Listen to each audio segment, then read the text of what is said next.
A ver, ahí estamos saliendo en vivo para todo el mundo. Bienvenido Luciano Ciruzzi, ¿cómo le va? ¿Cómo andás, Pablo? ¿Cómo andás? Bien, Bien, bien, bien, por aquí bien. muy bien. Bueno, a ver, en principio, gracias por sumarte a este espacio que, bueno, estamos probando este mundo de Twitch, este mundo de Checheches. Eh, pero a ver, sos el invitado del día de hoy, por supuesto, con el mundo del ajedrez. Así que quiero que te presentes vos, pero una presentación de este tipo. Como si fuera una entrevista de laburo esto, así algo bien formal, conciso, pero no tenés que mencionar al ajedrez. ¿No? ¿Cómo se presenta Lucho Ciruzzi en una entrevista de laburo, pero sin mencionar el ajedrez?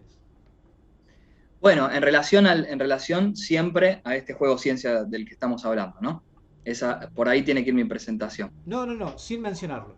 O sea, Bien, presentación, Lucho persona, pero sin ajedrez. bueno, querido Pablo, eh, mi nombre es Luciano Ciruzzi. eh, no hay nada que quisiera hacer más en este momento que estar aquí en esta entrevista conversando contigo, hace tanto que no te veo. Y si me preguntaras, ¿quién sos? Oh, Lucho, ante todo diría, no sé bien, no sé bien. Bien. Pero digamos así que a tienta yo podría arriesgar esto. Socio de Torre Blanca, eso sí, forma Ajá. parte de mi identidad.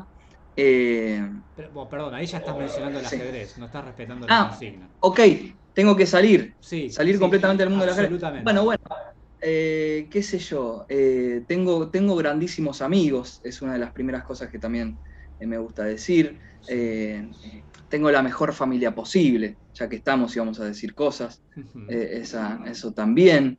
Eh, Soy hincha de San Lorenzo. Es importante. eh, y después de esas tres o cuatro cosas, eh, viene el hecho de que además me dedico a la filosofía.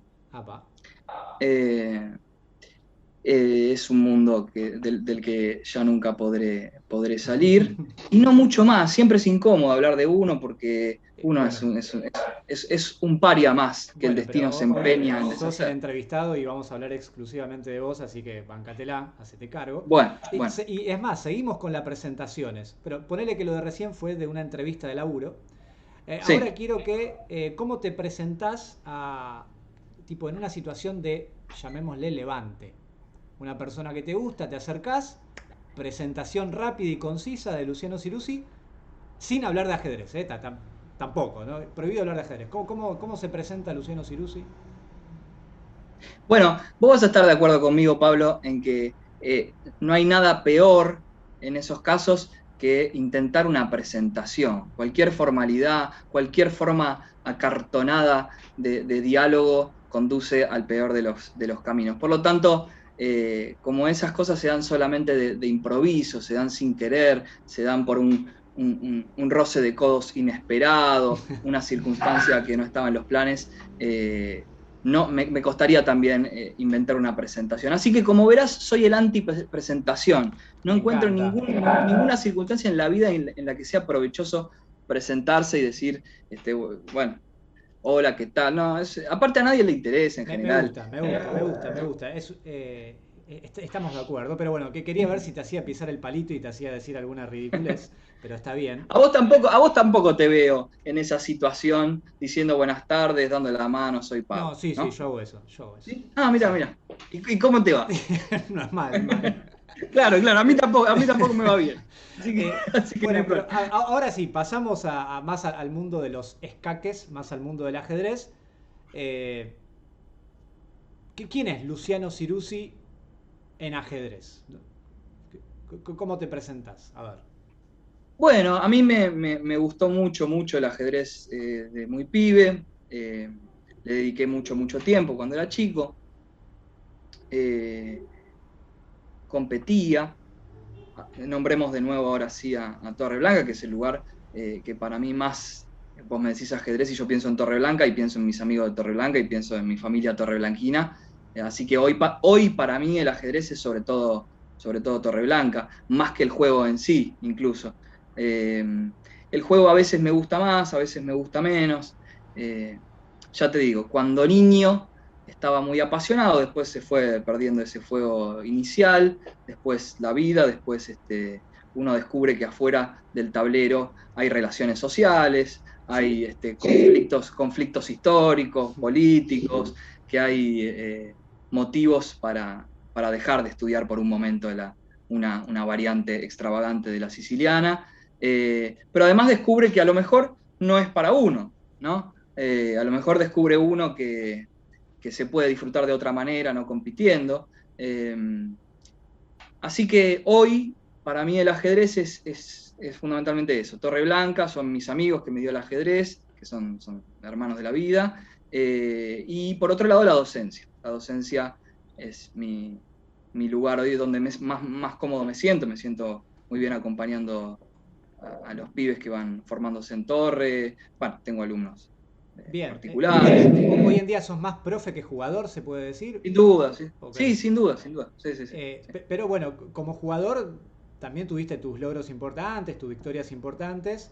Eh, Digo, uno entra a Torre Blanca, ya lo estás mencionando, y uno ve los cuadritos de los campeones argentinos, ¿no? Y ve nombres importantísimos para la historia del ajedrez, ¿no? Ve ahí a Alan Pichot en un montón, ahí todos los años que ganó, Ariel Sorín, ve nombres importantes y uno también lee un Luciano Ciruzzi ahí colgado en la pared.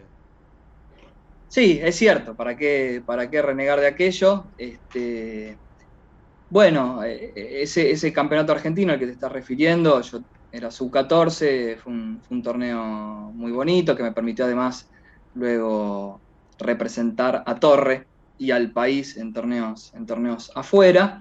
Eh, pero a mí, ya te digo, me da siempre un poco de pudor, sobre todo porque a veces los títulos o los torneos son un poco engañosos respecto del valor objetivo científico del ajedrez en sí. Lo importante me parece a mí, lo importante para valorar a un ajedrecista es ver cómo juega. En efecto, los títulos muchas veces expresan que juega bien, pero no siempre, no siempre. Eh, Aquel cartelito para mí es una hermosa perlita de mi memoria, que la conservo con mucho cariño, y todo bien, pero no hay nada más decadente que estar, ¿no?, recordando aquellos logros que uno tuvo y ya no tiene. Por eso yo cuando te pregunté de cómo te presentás en una situación de Levante, pensé que ibas a decir, soy Luciano Ciruzzi, campeón sub-14, ¿no? Esa es No, no, la porque carta de ahí presentación. en ese caso, para el caso, la muchacha con la que está hablando se va a retirar inmediatamente. Se va a retirar inmediatamente y va a ir a buscar un muchacho que esté hablando de otra cosa, que no esté hablando de sí mismo y esas cosas, ¿no? Ok. Eso pasa. Bueno, No, el ajedrez, si vamos a ese terreno, el sí, ajedrez solamente en términos de biribiri, de chamullo, solamente es efectivo con suegras, nada más. es verdad, Nada más. es verdad. Después caes O digo yo, con siempre, cualquier siempre. persona, menos con la que te gusta. Digo, a todo Exactamente, el no, mundo le no, si interesa hay, hablar de eso, menos a la persona con la que querés hablar. por supuesto, siempre es deserotizante. El Sí. ajedrez, nunca había nadie que diga, que se autovanaglorie de ser ajedrecista para levantar a nadie. No, no sale, esas cosas no pasan. Bueno, pasemos un poquito la partida para irme echando ahí un poquito de ajedrez y un poquito de charla. Pero antes que Dale. nada, contextualiza. ¿Cuándo jugaste esta partida? ¿Dónde? Digo, a ver. Bueno, vos me habías pedido una partida como para ilustrar ajedrecísticamente este encuentro. Pensé en dos, una que jugué con el amigo Pablo Moca en un torneo abierto, y luego pensé en esta, la que vamos a ver, contra otro amigo, contra el maestro Juan Manuel Gaitán, el año, eh, ahora no me acuerdo bien, creo que fue 2000, pongámosle 2008, 2009, puede ser, un torneo sub-18. Sí. Eh, Estoy casi seguro que fue en Córdoba. Y la partida me gusta porque en ese torneo, era un torneo bastante fuerte, ya ves, estaba Gaitán, que ya en ese momento tenía 2200 de Elo. A quien por supuesto le mandamos un saludo, Gran saludo al maestro. un ajedrecista muy afable para conversar y muy respetuoso siempre. Y en ese torneo también estaba Alan, estaba Pichot, que jugaba, no sé, con 13 años y terminó ganándonos a todos. Tremendo. Pero esta partida en particular fue interesante porque creo que Gaitán estaba primero, jugamos en la mesa 1, y hubo algunos truquitos tácticos que funcionaron, y bueno, cuando funciona eso uno está contento. Así que sí, podemos ver algo de eso. Bueno, ¿la voy pasando de a poquito o querés ir pasando la voz, ir contando algo? No, arranquemos y en todo caso vamos hablando. Me Bueno, acuerdo que esta partida, ahí está, ¿no? Ahí se ve el sí, E4. sí, impecable. Bueno, yo no sé qué público nos está viendo. Digo, no sé, no Va a sé qué haber clase de persona, no sé qué clase de perversos, no sé qué clase de perversos fue en este de momento. todas las edades, géneros y conocimientos ajedrecísticos, así que explícalo como si esto es una documentación de la humanidad que la van a ver extraterrestres dentro de 5.000 años, ponele. Bien, bien. Bueno, E4, como siempre digo yo, no nos sorprende, ¿no? Ya sabemos de qué se Signo de trata este admiración. juego. Hay que ocupar el corazón del tablero. Y aquí Gaitán jugó E6. Francés. Solía jugar mucho eso, creo que lo sigue jugando. Eh, yo había preparado algo contra esto, pero de todas maneras la segunda jugada no se piensa mucho. De 4 seguimos ocupando el corazón del tablero. Para los que nos están escuchando y están introduciéndose en el ajedrez, digamos esto: si nos dejan ocupar el centro, Ocupémoslo. ocupamos el centro. Hay que hacerse cargo de ello. Uno no puede andar por la vida esquivando el hecho de que nos dejan ocupar el centro. Entonces E4, E6, D4, luego D5. Esta es la idea de la defensa francesa: contragolpear rápidamente en el centro. Y ahora nos están amenazando un peón, nos están amenazando el peón de E4, así que algo hay que hacer con eso. Hay muchas posibilidades. Como ustedes saben, bueno, yo jugué caballo D2, que es la Tarrasch, pero también se puede jugar caballo C3, también se Defiende. puede jugar E5, variante del avance, se puede jugar peón por. Y entonces puede ser, Pablo, no lo sé, puede ser que nos esté escuchando alguien que diga: ¿y cómo me decido entre todas esas? Bueno, ahí tiene que ver cuestiones de estilo, cuestiones de comodidad. Si yo, por ejemplo, decidiera aquí cambiar, entonces ahora en el corazón del tablero, en las casillas E4, D4, D5 y E5, hay dos peones, uno mío y uno de mi rival, mientras que hace un ratito había dos míos y uno de mi rival. Por lo tanto, cambiar implica decir, bueno, no me voy a hacer tanto cargo de que tengo el centro, vamos a jugar una partida más pareja, más simétrica, más abierta. Y bueno, puede ser que haya alguien que se sienta cómodo con eso. En principio yo recomendaría a los oyentes que en este momento, un domingo, el domingo del Día de la Bandera, ¿no? Están a lo mejor tirados en la cama o en un sillón mirando de coté todo esto, recomendaría a ellos que jueguen, que defiendan el peón de alguna manera, que prueben con bancarse el centro. Bien, caballo de 2, las negras jugaron peón por peón. Esto lo jugaba de negra yo cuando empecé a jugar. Esto lo Uh-huh. jugaba de negras. Lo primero que me enseñaron fue más o menos. Cedo el Mirá, centro, pero bueno, voy a ir atacando, ¿no? Digo, esto que mencionabas de ocupar el centro, bueno. clarísimo, clarísimo. Bueno, entonces si nos comen, comemos. Aquí las negras juegan caballo de 7. Esto es perfectamente teórico, hasta aquí no hay ninguna novedad. Y al que nos está escuchando y no sabe qué jugador ahora, le decimos: no se preocupe, el ajedrez a veces no es tan difícil, hay que sacar las piezas y por lo tanto caballo F3 es una jugada normal, no hay nada que hacer. Notemos esto, Pablo, querido Pablo. Este caballo aquí es un caballo importante por muchos motivos. No solamente porque va a reforzar la defensa del otro caballo cuando salga aquí por F6, sino que es un caballo que ya está mirando dos casillas que son sumamente importantes para las negras, porque son las casillas donde hay posibilidad de ruptura, donde hay Ruptura. posibilidad de ruptura. Cuando uno juega con negras, por lo general, lo más importante en este tipo de posiciones es buscar el momento, la ocasión oportuna para disputar el centro.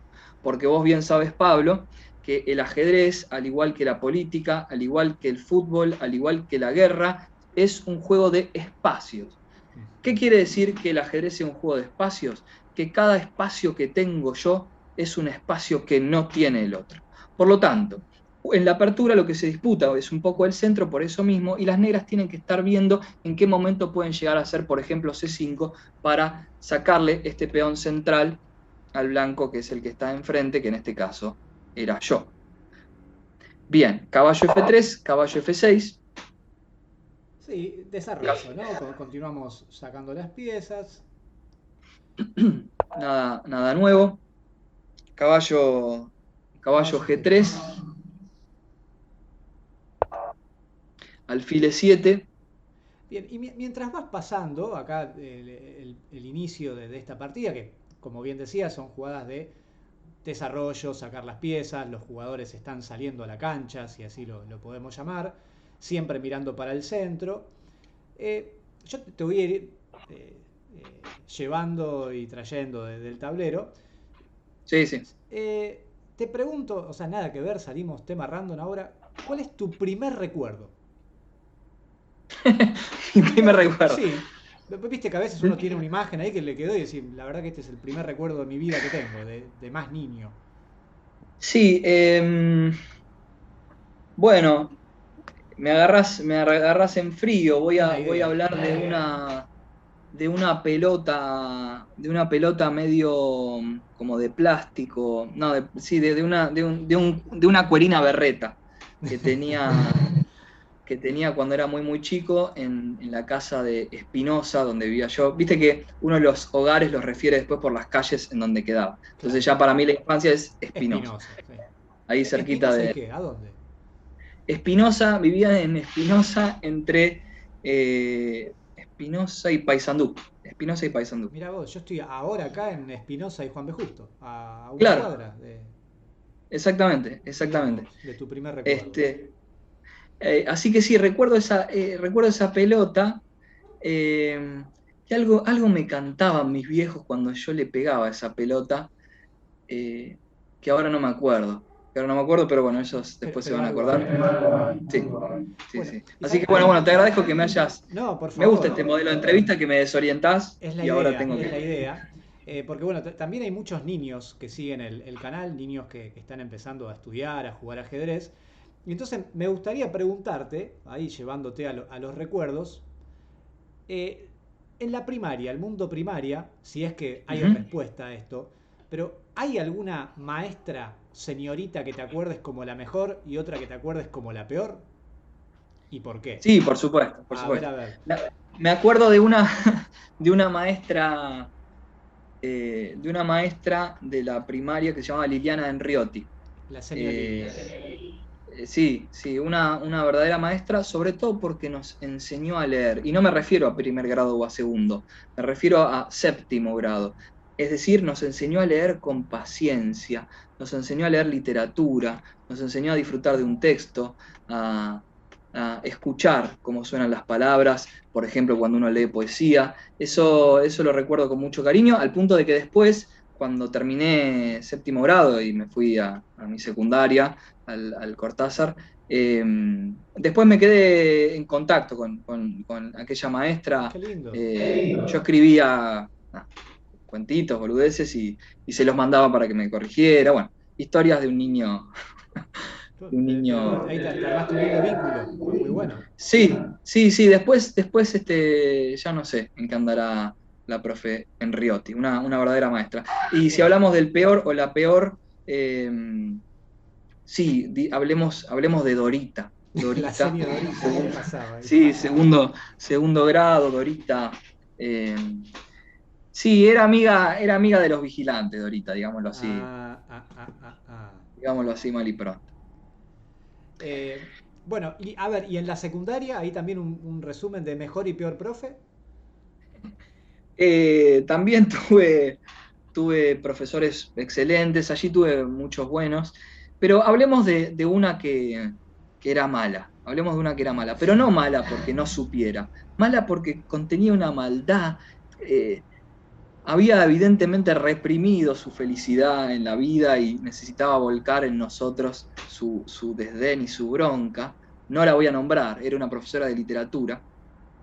Pero un día nos dijo esto y a mí me impactó. Nos dijo, a mí no me gusta estudiar, dijo. Si a mí me dan a elegir entre un libro y las Bahamas, obviamente me voy a las Bahamas.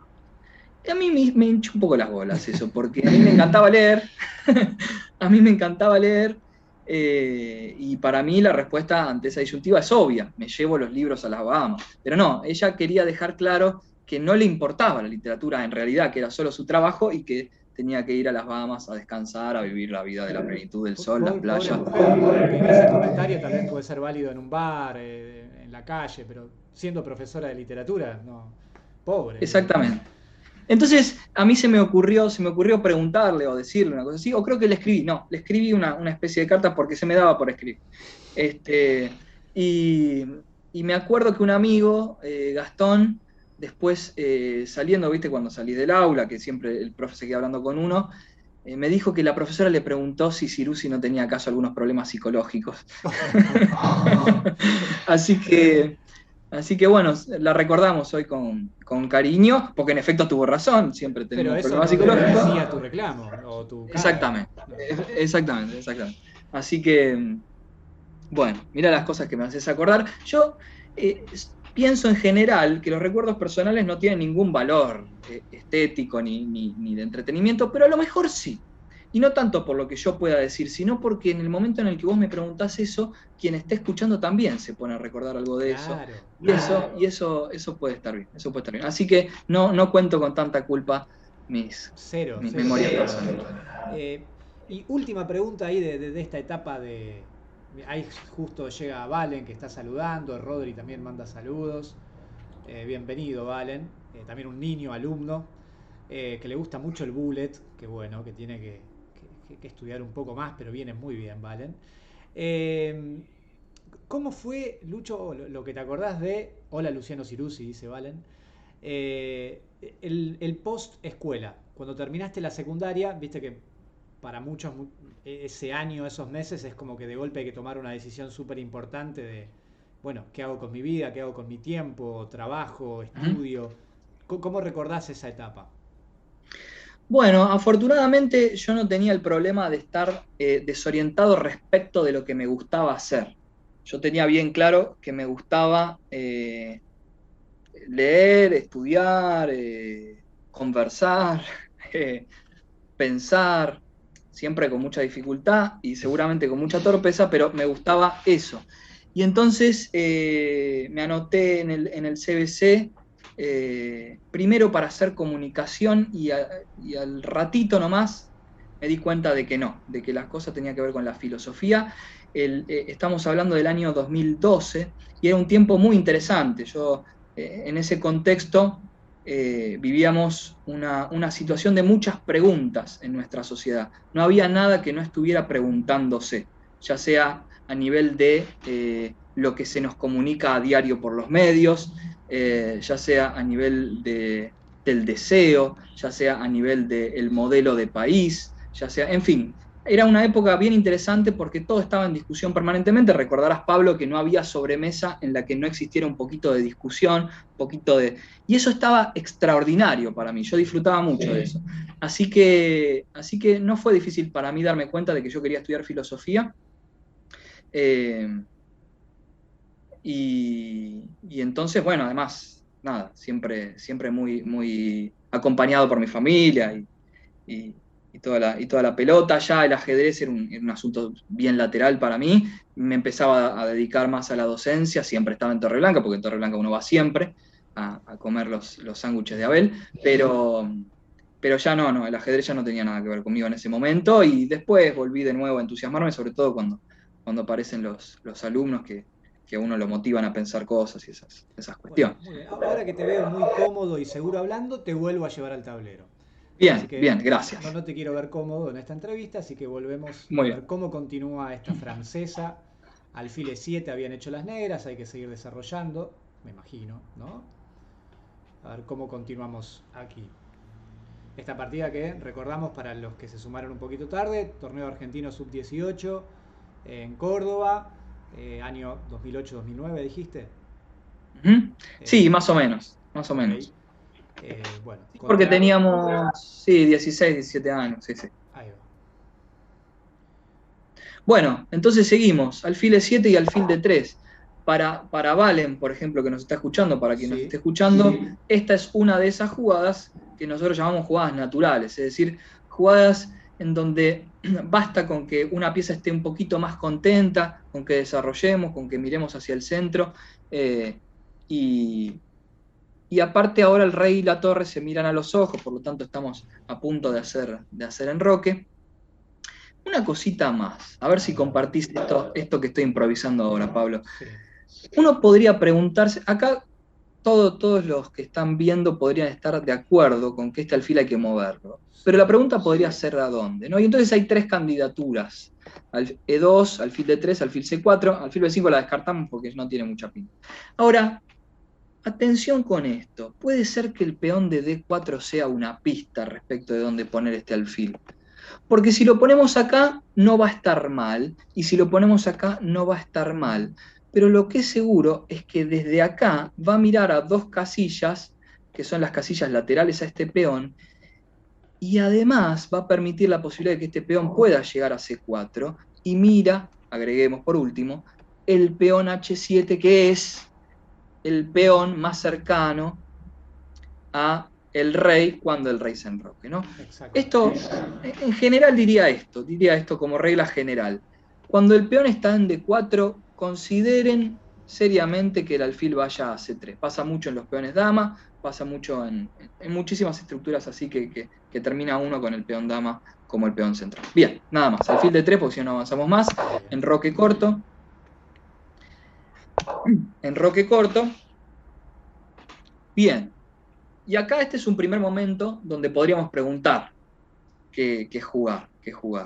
Bien, a ver para las negras. Si está Valen ahí, que lo último que escribió Valen en el chat fue un "Hey Cirusi, algún día te juego una partida de Blitz o de 7 minutos fuera de cámara, si querés". Así que ya te están retando, ya te están apurando. Ah, pensé que ibas a terminar si te la bancás. Sí, pero... sí.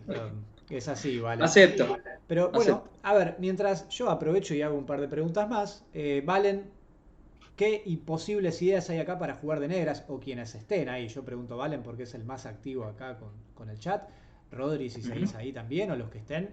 ¿Qué jugamos de negras acá?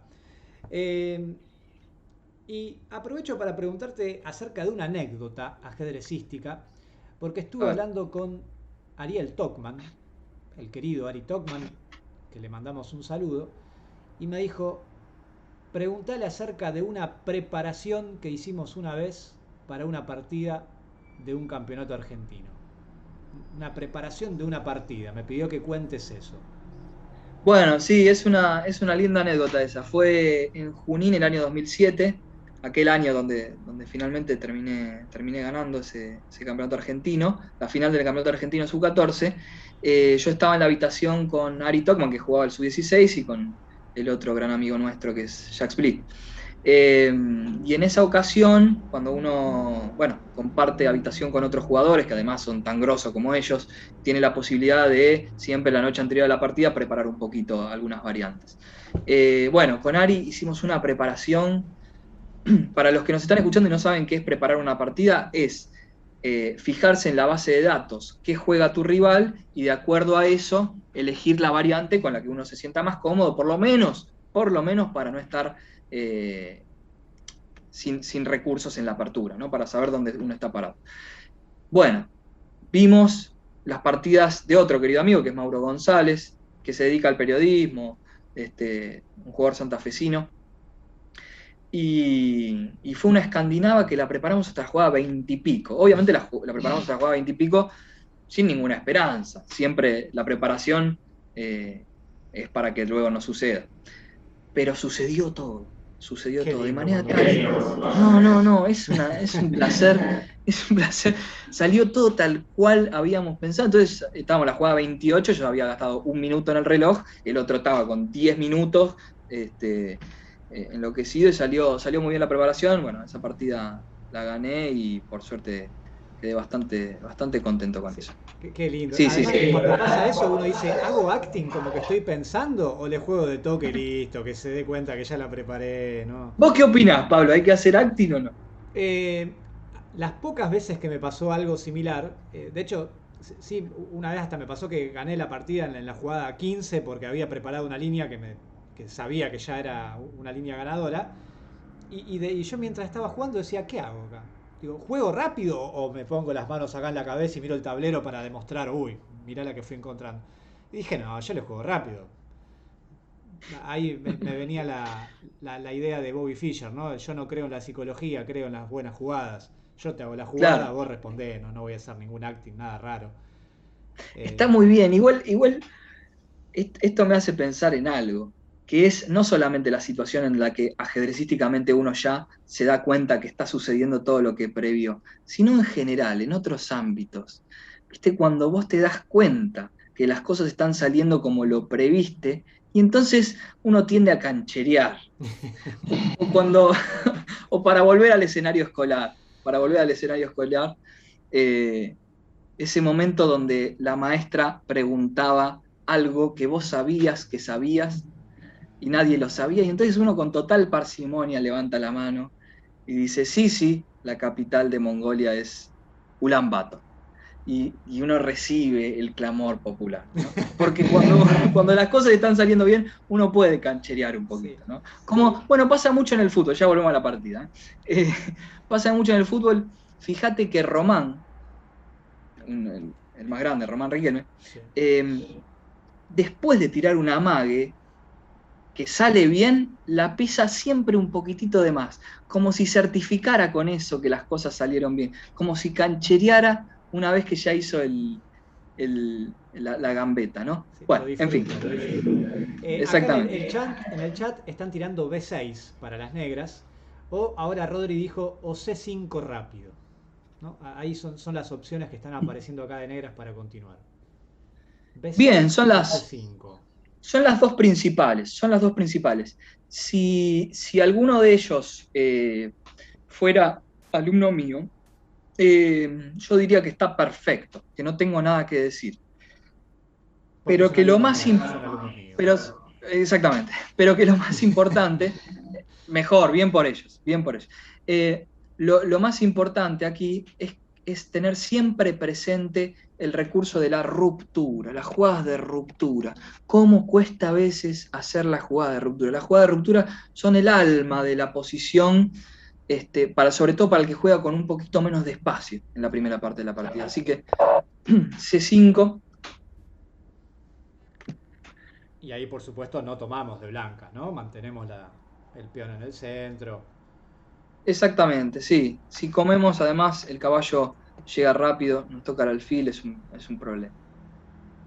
Bueno, entonces C3 se puede jugar de otras maneras, pero yo quería jugar sólido. Y ahora sí juega B6, hasta aquí no hay nada que objetar, la partida está bastante elegante, Equilibrada. nada nuevo. Bien, y aquí se pueden jugar varias, ¿no? Torre 1, dama E2, alfil F4 puede ser una jugada normal, caballo E5 también se puede jugar. Ahora, hay un problema cuando uno puede jugar varias también, ¿no? Que es cómo elijo. Pues bien, aquí hay un criterio, que es no perder nunca con blancas esa pequeña ventajita espacial que tenemos. Ya hemos dicho que el ajedrez es un juego de espacios y que si yo tengo un espacio, es un espacio que no tiene el otro. En este momento, la fuerza de la posición blanca radica, diría yo, en la casilla E5. Si está la casilla E5 controlada, entonces nosotros vamos a seguir teniendo más espacio y el despliegue de nuestras piezas sobre el tablero va a ser más sencillo. Por lo tanto, si yo sacara esta dama por C2, estaría desarrollando una pieza, estaría haciendo una jugada supuestamente natural, pero no iría con el alma de la posición, con la esencia de la posición en este momento, que es sostener la casilla E5. Por lo tanto, yo jugué dama E2. Fíjense cómo de pronto encontramos una manera de decir entre dos jugadas que aparentemente son igual de correctas, pero que nos permiten orientar nuestro juego, voy a usar una palabra musical, armónicamente. La armonía de las piezas es fundamental, que se lleven bien entre sí, quiere decir. Me gusta, me gusta. Bueno, Y alfil B7 alfil B7, claro. jugó Juanma. Y Bien, entonces aquí, Rodri, dama de dos, están pegando las jugadas, ¿eh? Pero ahora vamos a llegar a un momento que ahí sí los quiero ver si pegan las jugadas.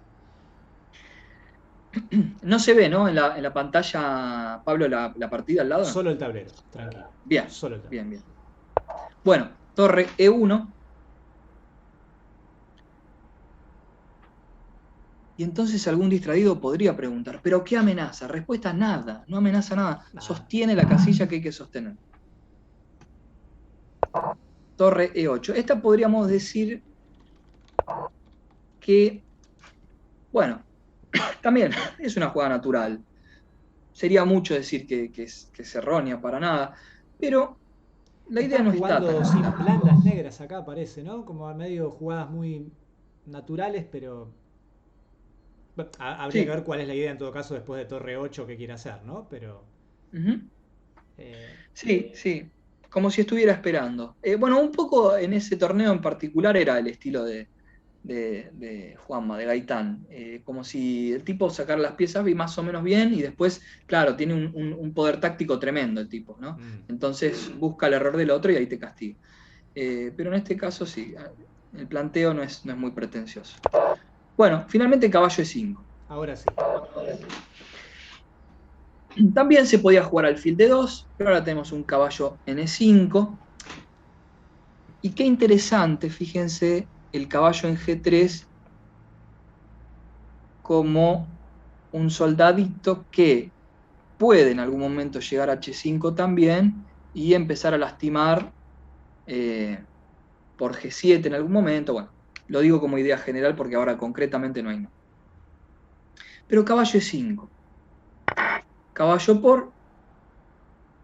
Este caballo por también diría yo que es precipitado. Esta jugada sí ya me parece un poquito imprecisa, porque fíjense que luego de caballo por, al comer de peón, saca el caballo el negro y Se rompe la foto del enroque.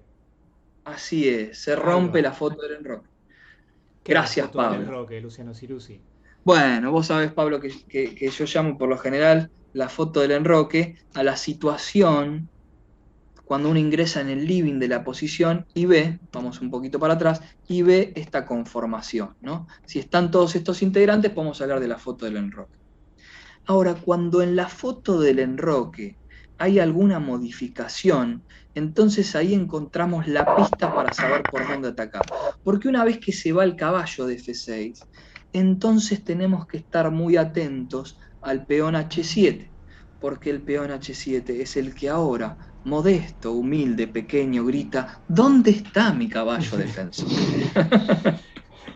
Y a veces grita fuerte y no vuelve nadie. Y no le dan pelota, no le dan pelota. Así es. Bueno. Bueno. Yo ahora que te veo tan cómodo y tan seguro en el tablero, te vuelvo a sacar. ¿Sí? Bien, estoy de acuerdo. Te encontrás, esto, me encanta hacer así la entrevista tan de una punta para la otra, ¿no? Pero vamos a hacer de cuenta que Volver al Futuro se hace realidad y pasa el Luciano Ciruzzi adolescente ahí a unos metros tuyos hoy en día. Y le podés gritar algo, le podés decir algo al joven Luciano. ¿Qué le decís? Sí. Espera, estoy haciendo algo que es poco televisivo. No, pero esto es Twitch, no es televisión, así que... Ahí estamos. No, bueno, ¿qué pasa si me encuentro con un lucho adolescente? Bueno, más bien le haría algún par de preguntas. Preguntas. Sí, que te ayude él a vos hoy en día, no al revés. Sin duda. No. Y porque además la adolescencia es ese momento, bueno, es muy personal, ¿no? Cada cual, pero yo fui muy feliz en mi adolescencia. Tenía y tengo los mejores amigos posibles, pero ya te digo, era un contexto político y social que a mí me motivaba muchísimo. Vos pensás que, y piso un poco un terreno más político, ¿no? Pensá que por la edad que yo tengo, yo nací en el 93, nunca fui, hasta hace poco tiempo, a una movilización en contra de algo. Siempre fui a favor. Toda mi adolescencia fui a manifestaciones a favor de cosas. Eso marca un poco el timing de la adolescencia de cada quien, ¿no? Porque yo escucho amigos míos que son un poco más grandes que para ellos pensar en una manifestación política es siempre ir a reclamar por algo. Yo en el 2003 tenía 9, 10 años y entonces a partir de ese momento vino un periodo que a mí me entusiasmó bastante y que por lo tanto me hizo participar siempre de movilizaciones a favor, a favor.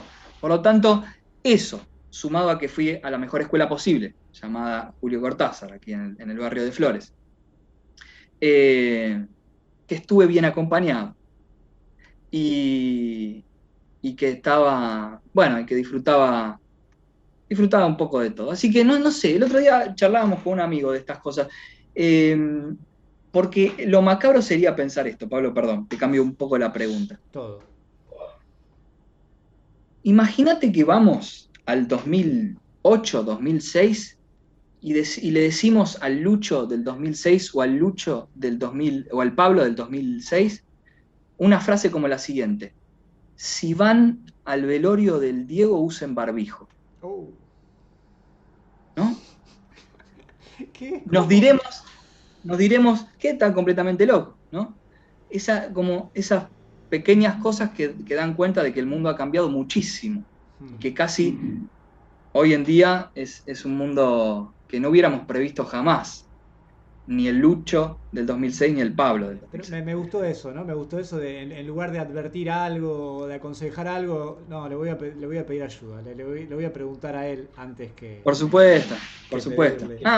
Tenía una bandita de rock también, en fin, todo eran flores y primavera. Flores, bien. Che, y el ajedrez, ahí mezclando ahí un poquito los temas, ¿en qué te ayudó el ajedrez en la vida, ¿no? Digo, más allá de los conocimientos ajedrecísticos, por supuesto, pero, viste, cuando está muchas veces dice, el que juega ajedrez es inteligente, el que juega ajedrez seguramente en la vida debe ser un Sí. estratega para todo. ¿Te parece que hay algo de eso? ¿Te parece que uno aplica los conocimientos del ajedrez en otras cuestiones?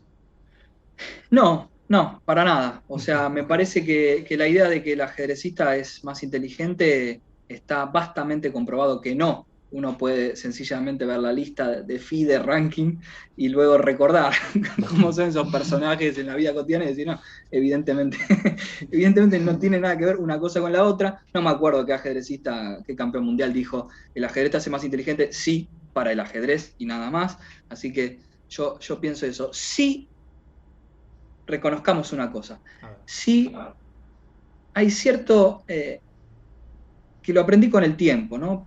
Y supone cierto grado de maduración también respecto de la comprensión del ajedrez. Sí me ayudó eh, a, a tener cierto espíritu científico en este sentido, a valorar con el tiempo más la verdad objetiva de la posición o los verdaderos problemas que hay en una determinada posición ajedrecística, a valorar más eso que el balance personal, la bronca con el rival, todo lo que acompaña una partida de ajedrez, el ego insoportable del ajedrecista, las ganas que tiene uno muchas veces de sencillamente boxearse con su rival, todo eso. Bueno, el ajedrez en ese sentido y después de mucho tiempo me ayudó a afinar la vista para darle importancia a lo que hay que darle importancia, que es la verdad científica de tal. Yo creo que hay que tener espíritu científico para estudiar ajedrez. Hay que correrse completamente de todo el chamullo y reconocer cómo la posición se resiste a ser comprendida a veces. Eso luego puede ser que me haya ayudado o se haya complementado con otras áreas de mi Claro, vida. porque tal vez hay un montón de cuestiones que uno agarra del ajedrez para otras cosas de la vida, pero que no se da cuenta porque lo tiene tan incorporado que es muy difícil hacer la lectura, ¿no? ¿Cómo actuaría yo en esta situación si nunca hubiera jugado ajedrez? y ahí también se hace medio un imposible, ¿no? Realmente. De ver Sí, sí, esto. sí, sí. Eh, Perdón, y ya que estamos, a vos, Pablo, que te devuelvo la pregunta. no, yo soy el que hace las preguntas acá. Qué fenómeno. Bueno, No, no, me no, cagaste. pero digo, creo que ahí estaba respondiendo en parte, ¿no? Digo, se me hace Sí, muy sí. difícil imaginarme en la vida sin saber ajedrez, porque uno también lo tiene tan incorporado. Es como que te diga, imagínate que nunca en tu vida hubieras visto un partido de fútbol y Ujú. te sacan ahí algo que no es tan importante, pero que al mismo tiempo uno lo construye. Es difícil a veces Totalmente. imaginarse sin ese conocimiento, sin esas herramientas. Eh, y última pregunta y volvemos a la partida. Eh, Sí, Acerca del turismo y el ajedrez. ¿No? ¿Qué sí. lugares lindos conociste por el ajedrez? Si hiciste turismo ahí por algún torneo o ciudades, ¿qué decís gracias ajedrez? Mirá lo que me hiciste conocer. Bueno, qué linda pregunta. En principio, muchos lugares de nuestro querido país. eh, Santa Fe, muchos lugares, lugares que no hubiera conocido si no hubiera sido por el ajedrez. El bello pueblo de Esperanza, ahí se jugaban muchos torneos cuando éramos pibes, semifinales, campeonatos argentinos. Bueno, de Santa Fe muchos lugares, pero me acuerdo ahora de Esperanza en particular, un muy lindo pueblito. Luego Córdoba, muchos lugares de Córdoba, empezando por Villa Giardino, aquel panamericano, yo era sub 8 sub 10. Dicho sea de paso, un panamericano donde jugó Caruana, jugaba mi categoría porque estaba federado para Estados Unidos en aquel entonces. Mirá, Sí, ¿llegaste me a jugar acuerdo que... con él? No, no jugué con él, sí, Guillermito, Sebastián jugó con él, creo que fue una buena partida, ganó Caruana, era un pequeño niño de rulitos que lo cagaban a pedos ahí entrenadores y gentes. Este, Villa Giardino sí es el lugar fantástico, después, bueno, otros lugares del país también, que ahora no me acuerdo, muchos lugares de la provincia de Pero Buenos Aires a esa también. edad, ¿disfrutabas igual de viajar? Porque, Sí, sí, yo ¿sí? ya de pibe era bastante ávido de todo lo que no estaba fuera del tablero, me interesaba también. Sí, sí, Ahí sí, va, sí. qué bien, qué lindo. Sí, qué bien, a veces eso repercutía para mal adentro del tablero, pero, Mm. pero sí, me gustaba eso, recuerdo mucho los paisajes de esos lugares. Después, bueno, después Brasil también. El primer viaje que hice al exterior fue a Brasil a jugar un Panamericano en Camboriú. Después, nuevamente a Brasil en otro contexto. Después, bueno, los sudamericanos, el Mundial en Turquía. Ese viaje Opa. fue extraordinario.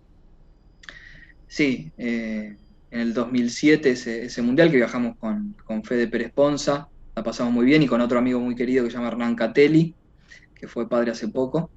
Eh, Ese torneo la pasamos muy bien, el paisaje era tremendo. Ahí sí que a mí me desconcentraba el contexto, porque yo, nada, para que te des una idea, me acuerdo que estaba con un libro de Borges eh, en el hotel principal, mientras la gente estaba preparando partidas como correspondía y yo estaba medio en otra. Pero para mí era tremendo. Yo me acercaba al Mediterráneo porque fue en el sur de Turquía. Me acercaba ahí, miraba el Mediterráneo, me volvía loco, me imaginaba a Napoleón pasando por ahí Claro, qué en un increíble, qué barco. lindo. Estaba muy en otra, pero lo disfruté muchísimo y para mí fue una experiencia de vida extraordinaria. Sí, sí, Además, sí, sí. son esos lugares que tal vez de vacaciones no vas, como que no elegís como punto de vacación, ¿no? Y conocerlo a través del Totalmente, ajedrez o de claro. alguna actividad es, qué lindo, qué bien. Que gracias ajedrez, muy bien. Totalmente, totalmente. Bueno, Sí, y ahora, después, sí, bueno, después de ahí España también, y mucho, mucho tiempo después, ya no con el ajedrez, sino por otras circunstancias más académicas, digamos, aproveché que estaba en Portugal y jugué un par de torneos también, me hice algunos amigos ajedrecistas de allá también, algún abierto, así que sí. bueno, muy bien, muy bien. Volvemos a la partida, Lucho. Volvemos a la Volvemos partida a la entonces. partida. Caballo D7 habían jugado las negras, que lo echaron del F6, de la foto del enroque, por el peón que quedó en Ujú. E5. ¿Y cómo continuamos aquí de blancas? Bueno, aquí podría agarrarnos la angustia de la libertad, porque hay muchas jugadas posibles, pero yo jugué alfil F4. Y algún distraído podría preguntar, ¿pero cómo alfil F4? no choca contra el peón de E5, no Claro, ¿no? entorpece ¿Por la qué lo pones movilidad. ahí? Está encerrado. Exactamente. Aquí voy a citar un autor que siempre citamos, un verdadero maestro de las letras, diría yo, Aaron Nimzowitsch, que en el libro Mi Sistema tiene un capítulo muy interesante, de los más conceptuales del libro, que se llama la superprotección. La La superprotección. superprotección. Y ahí él propone un principio estratégico que es el siguiente. Si uno tiene un puesto avanzado, un peón en un puesto avanzado, y aquí podemos considerar E5 como ese puesto avanzado, si el resto de las piezas propias defienden ese puesto avanzado, necesariamente hay una armonía estratégica en la posición. Ese es el principio de la superprotección en Nimzowitsch. Las piezas, ¿qué significa que haya armonía? Quiere decir que todas apuntan hacia un mismo lugar y que por lo tanto, digámoslo así, la posición suena afinada, suena bien. No hay ninguna pieza que esté en un lugar del tablero por el flanco dama y otra en el flanco rey paspando moscas o tal vez mirando la luna de Valencia. No, aquí todas las piezas miran el peón de E5 y por lo tanto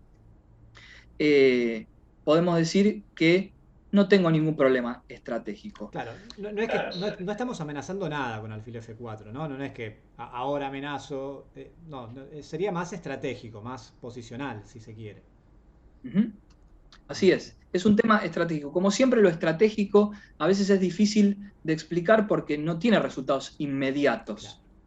Es sencillamente seguir defendiendo el punto más importante y, por lo tanto, como ya hemos dicho hasta el cansancio, mientras este peón esté sólido ahí, el negro va a tener cada vez menos espacio y va a tener que rebuscársela para ver cómo se libera, ¿no? Porque no tiene espacio. Sí, de hecho ahora el negro está incómodo, ¿no?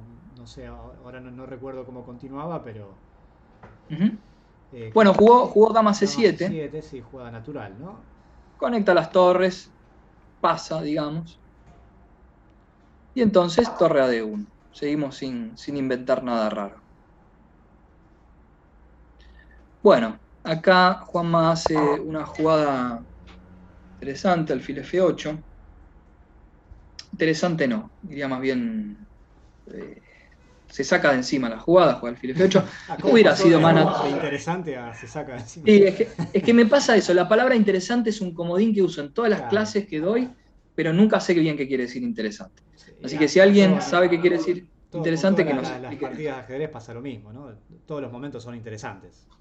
Totalmente, totalmente. Como recomendación a los que nos están escuchando, siempre sospechen de cuando un docente dice interesante porque no está diciendo nada. Mm, O pregúntenle qué quiere decir ahí interesante. está, claro. Necesitamos que nos pregunten qué es interesante. Así es. Bueno, alfil F8, y acá ya desarrollé todas las piezas. Entonces es momento de que esa ventaja estratégica, llamada en este momento ventaja de espacio, se transforme en una cuestión material. Si nos quedáramos para siempre descansando en la ventaja espacial, no ganaríamos nunca la partida, pues necesitamos dar jaque mate, ¿no? Bien, acá, perdón, hago una mínima pausita, porque otra vez Sí, yo cuando te veo cómodo en algo te voy llevando de un lado a otro, o entrevista bien. o partida. Voy a prender la luz. Sí, ¿no? Porque empezamos de día, yo también podría hacer lo mismo. A ver. Sí.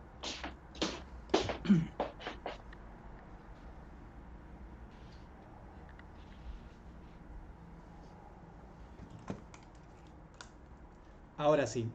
Y lo que te quería preguntar es, jugadores de la elite de ajedrez o el mayor rival con que te enfrentaste, Bueno, difícil elegir uno. no, Un gran no. maestro ahí fuerte que vos digas que orgullo fue haber jugado contra este tipo.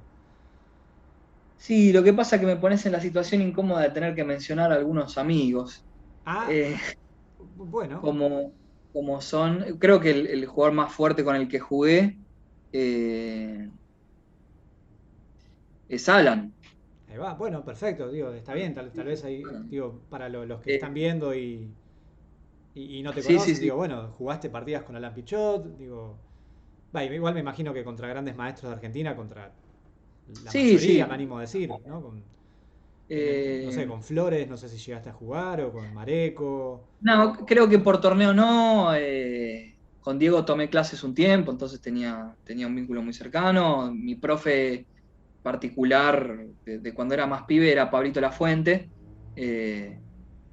porque conservo un cariño gigante, que creo que ahora está en Bulgaria. Y después, pero de los más fuertes, sí, o sea, jugar con Alan en el momento en el que está ahora es un lujo, ¿no? Es un Bien. lujo. El lugar más raro donde jugaste ajedrez, Lucho. O sea, a nivel físico, ¿no? Como, digo, Sí. estamos acostumbrados a veces a jugar en clubes o en salas ahí muy preparadas, pero ¿te tocó alguna vez jugar en un lugar que vos digas, no puedo creer que estoy acá metido jugando una partida? Eh, bueno, sí, había unos torneos que en un momento se llamaron regionales, un invento de la federación. En ese momento el presidente era un señor que se llamaba Barrera, que era una persona que no le importaba mucho el ajedrez, y se hacían los campeonatos, las semifinales del campeonato argentino, pero después, como había que facturar, no solamente se podía clasificar mediante la semifinal, sino también por unos torneos que inventaron que se llaman regionales. Ujú. Y los regionales se hacían en cualquier lugar, había que llevar el tablero uno, un desastre Ah, total. era serio, era serio. Sí, descampado, frío. eh, no, y después, bueno, en circunstancias cotidianas, viste, cuando un amigo te dice, a ver, te juego, y por ahí estás en una playa y te traen un tablero y te dicen, a ver, Ah, vos que bueno. jugás al ajedrez, Pero ¿no? eso es divino, eso es un lugar lindo, digo, Eso es el lugar lindo, sí, sí, sí, pero pero bueno, es un extraño para regional en un descampado sí podía ser medio esa raro. pues. Eh, ¿Te hicieron alguna vez trampa o algo parecido a la trampa en ajedrez? Pues- Sí, tuve una secuencia muy violenta en un torneo, en un torneo en Mar del Plata. Jugaba, era bastante pibe, había ido a ese torneo junto con, ya lo mencionamos, el amigo Ari Tokman. Estaba en una habitación con Ari Tokman, el maestro Kevin Paveto y el amigo Lucas Bianchi. Bueno, y me tocó contra un muchacho grandote, quiero decir eso, era muy grandote. Esto es importante para lo que sigue. Era un señor más bien corpulento, sí, diríamos. robusto. Robusto, robusto, que no pasaba desapercibido. Bueno, jugador de Rosario, que no lo voy a mencionar porque no estoy seguro de si está vivo. Ok. Porque esto fue hace bastante y creo que... Pero bueno, la cuestión es que en un momento, un jugador fuerte, 2200 de él, una cosa así, ¿Esto que era un abierto del Mar del Plata? Abierto Mar del Sí. Plata, sí, Abierto Mar del Plata, en un momento, yo era bastante pibe, tenía 15, 16 años, un momento el tipo toca el alfil y no lo mueve. Epa. Una posición donde mueve el alfil y gano la partida. Pero Era además un porque Suxuan, quedó en Suxuan. Tocó el alfil y quedó quedó en en Suxuan. Susan, quedó en Susan. Bueno, entonces yo espero tranquilo Por y el supuesto. tipo se hace el boludo y mueve otra cosa. Yo Epa. le digo, señor, tocó el alfil. Respuesta del tipo, no, no toqué el alfil. Respuesta mía, sí, sí, toca el alfil. No, no, no toqué el alfil.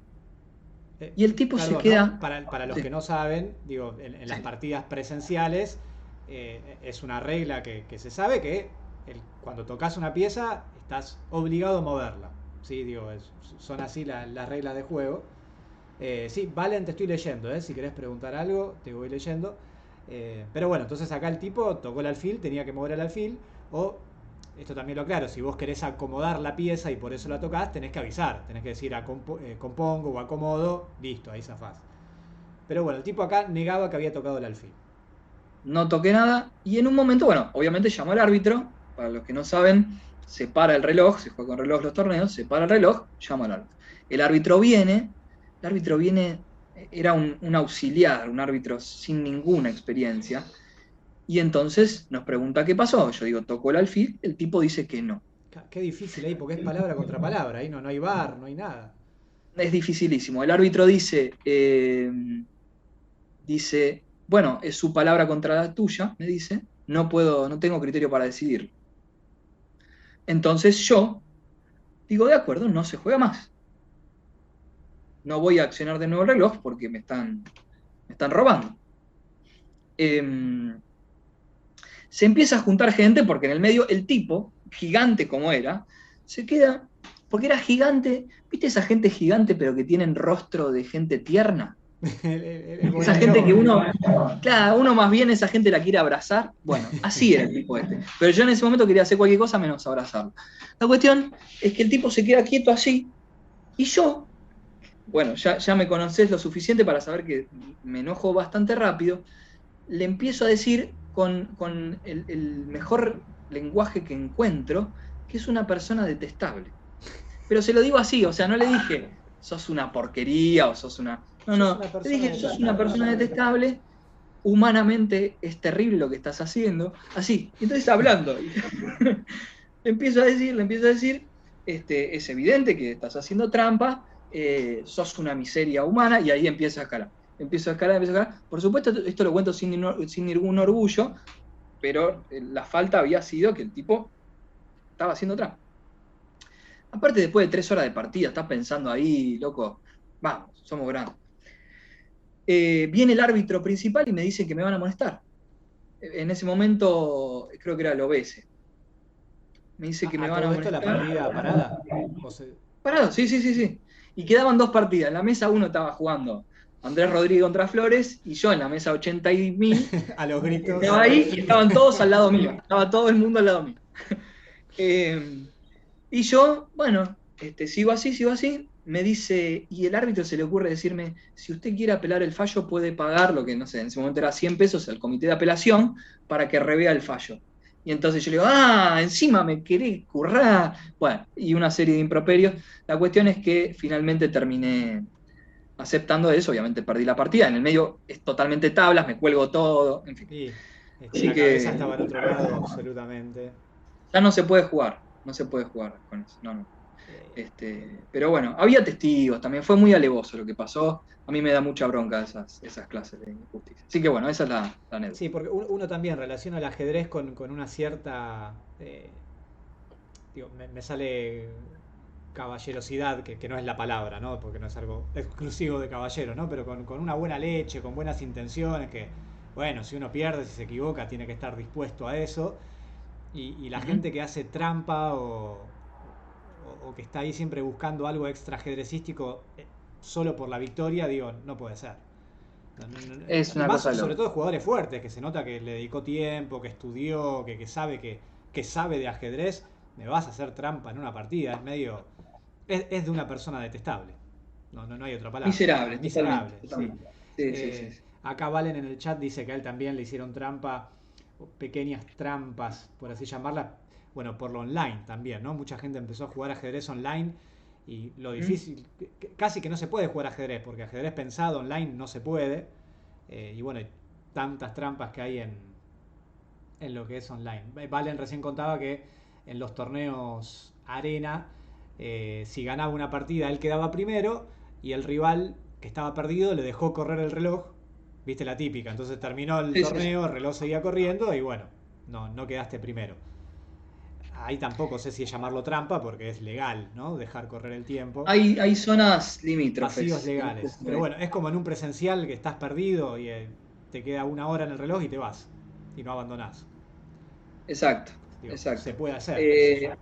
Como recomendación general, ¿no, Pablo? Vamos a estar de acuerdo en que no hay que hacerse mucho drama con esas cosas tampoco, porque es un problema. El que hace trampa es un problema. Sí.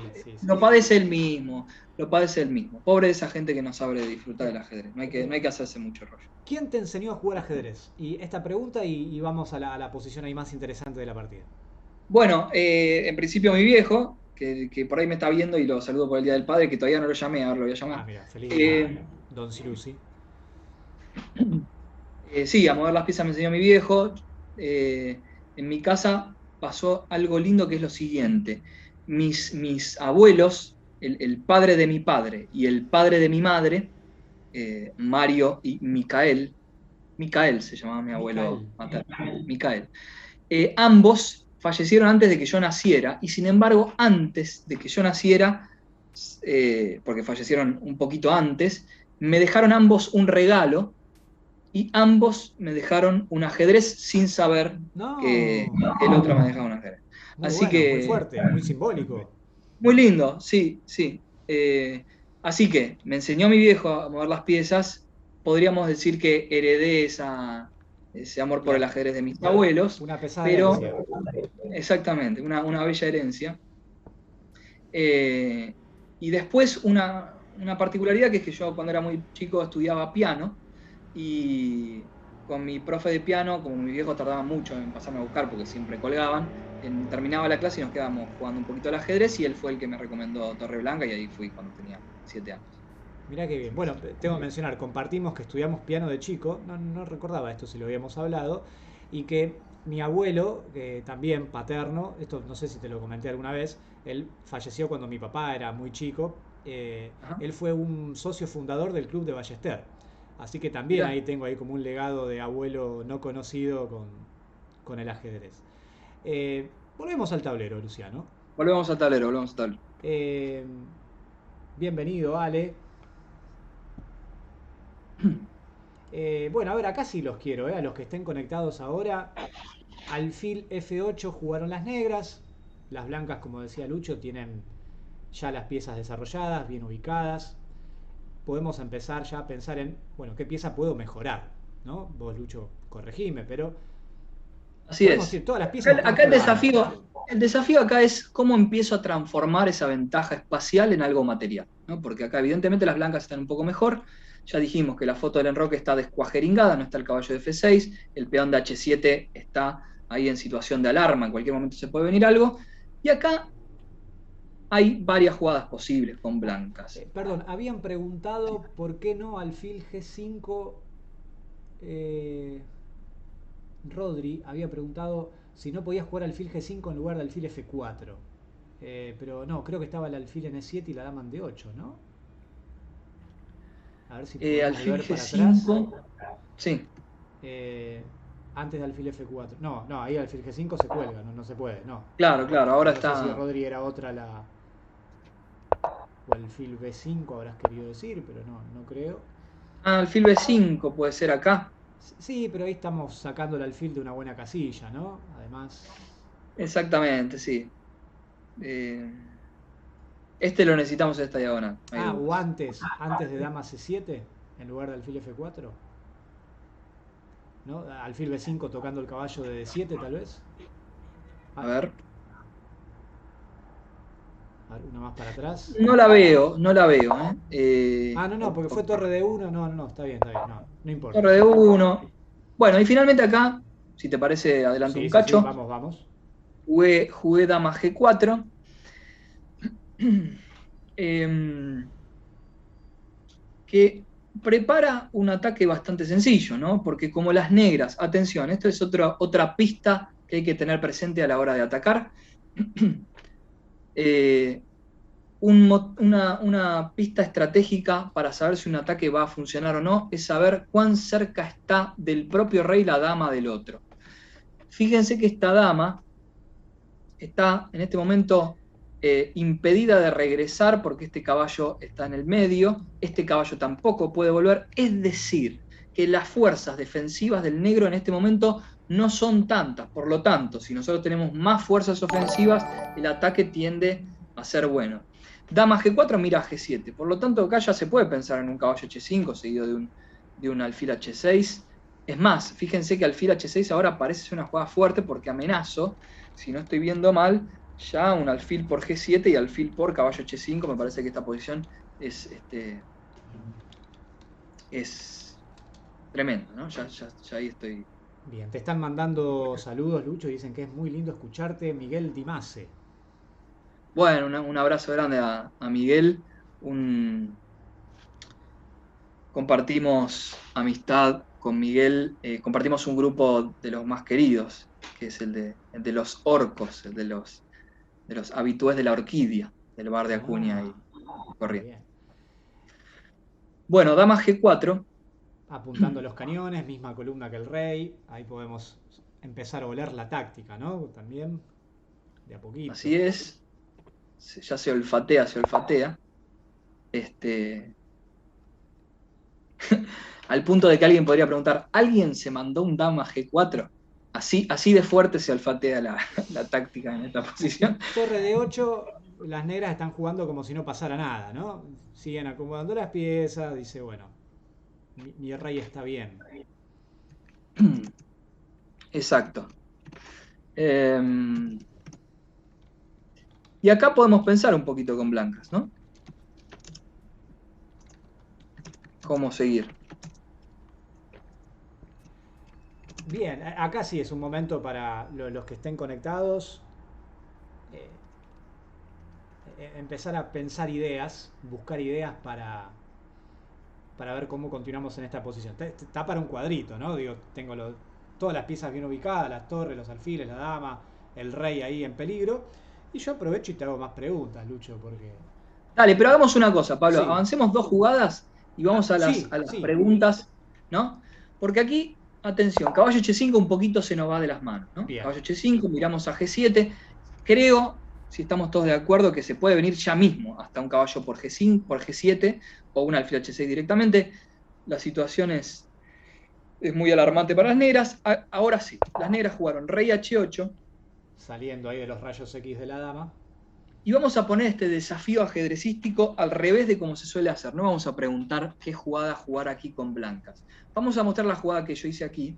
Recordamos, estamos viendo una partida que del año 2008-2009 contra Juan Magaitán, el maestro y amigo Juan Magaitán. Y aquí yo hice la siguiente jugada. La majestuosa.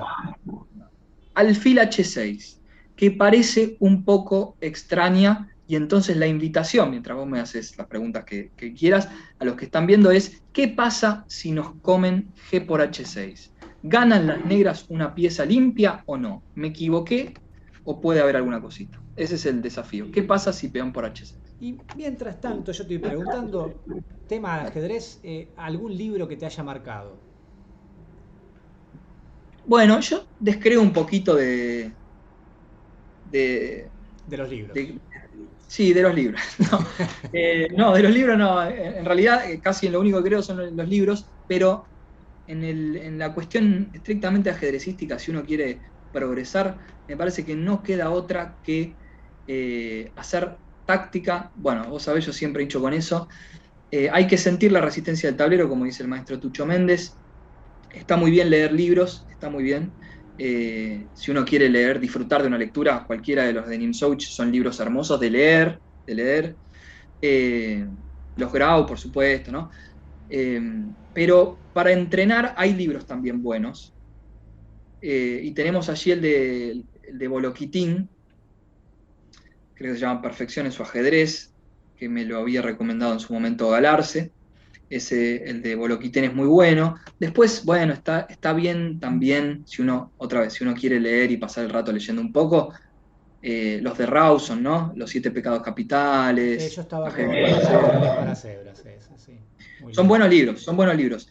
Pero hay que tratar de no enamorarse demasiado De la enciclopedia, ¿no? de conceptos en el aire.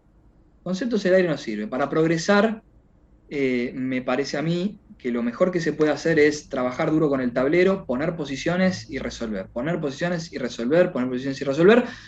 Lo digo en realidad porque me lo han dicho a mí los que saben, no porque, digamos, Pero siempre vos desde el lo comprobaste también. A eso voy. creo que los momentos en donde más saltos cualitativos hice fue haciendo táctica. ¿Qué amás y qué odias del ajedrez, Luciano? Bueno, ¿qué amo y qué odio del ajedrez? No, hay pocas cosas más satisfactorias como hacer una buena partida y decir, caramba, qué hermoso este juego. O incluso a veces, viste, cuando estás jugando, estás ahí en el medio juego, estás pensando alguna cosa y decís, no, esta es una cosa hermosísima. Eso me encanta. Y antes, hace un tiempo, te hubiera dicho que lo que más odio es perder. Pero ahora no. Creo que lo que más odio, si es que odio algo, es muchas veces todo lo que se arma alrededor del tablero, alrededor del ajedrez mismo, en el contexto ajedrecístico, una serie de chamullos, de competencias inexistentes, de otro tema también habría que hacer un capítulo, de padres pendientes sobre sus hijos, a ver si ganaron o perdieron. Por ahí el pibe jugó una partida de 6 horas impresionante, en el final se colgó la dama, y el resultado parece que perdió y entonces no. Bueno, todo eso que no es ajedrez, eso sí me genera rechazo. Bueno, Eso me genera sí, rechazo. pero... Me molestan también los que se autoflorean demasiado, los que andan haciendo publicidad permanente de sí mismo. No, falta un poco más de rigor científico en el estudio de ajedrez, me parece. Bien, Eso. sí. Igual, salvando un poquito el ajedrez, no es exclusivo del ajedrez eso también, ¿no? Digo, en Obvio. el fútbol, cualquier deporte. Están preguntando si Juan Magaitán es un flaco de zona sur, ¿no? O- Sí, ahí sí, va. sí, sí, sí, un maestro, un grosso total. Sí, así Un- que ahí geográficamente están en lo correcto. Volvemos a preguntar, porque está en mucha charla acá con Juan Magaitán. Hola, volvemos a preguntar qué pasa si las negras en esta posición toman el alfil de H6. Quiero ver ideas. Acá Ale Margetic dice, gané un torneo junto a él y otro en jaque mate. Ah, mirá vos, bien Ale, muy bien. Gané un torneo junto a él. O sea, lo ganaste vos y él no. Los dos, eso no entendí. y Eh, junto a él es Juanma Gaitán, supongo. claro, sí, sí, sí, sí, sí. Por equipos. Ah, mirá vos, qué bien, Ale, un torneo por equipos con Juanma. Mira qué bien. Y te voy a llevar un poquito a la filosofía, tipo un ping-pong filosófico de preguntas, a ver cómo la responde Luciano Ciruzzi. A ver, Te podés explayar o podés responder en una oración, como vos quieras. Igual me imagino que debes tener un par de respuestas ya automatizadas con esto. Pero te pregunto, ¿qué es el amor? es un problemón esa pregunta.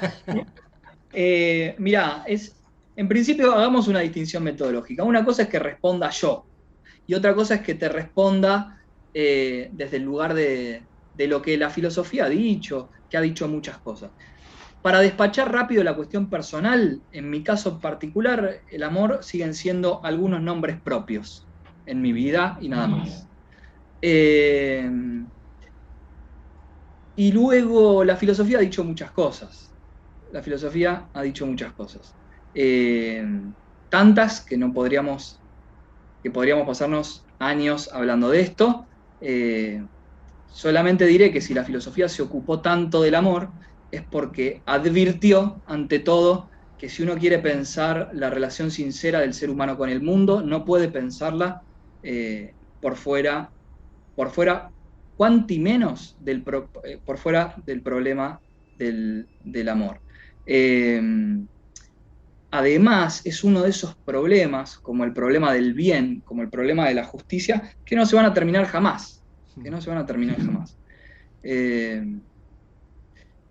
pero bueno, digamos optimistamente que es una cosa espectacular, Igual, ¿no? Que es está una bien, me, cosa... me gustó, igual me encantó lo de son un par de nombres propios, ¿no? Digo, es eso. Sí, sí, dejémoslo ahí. La cuestión personal Me gustó, me vamos a gustó. Igual, dejarla más. bueno, ya que estamos hablando con un filósofo y que yo tengo ganas de entrevistar, qué mejor pregunta que Luciano Ciruzzi, ¿cuál es el sentido de la vida?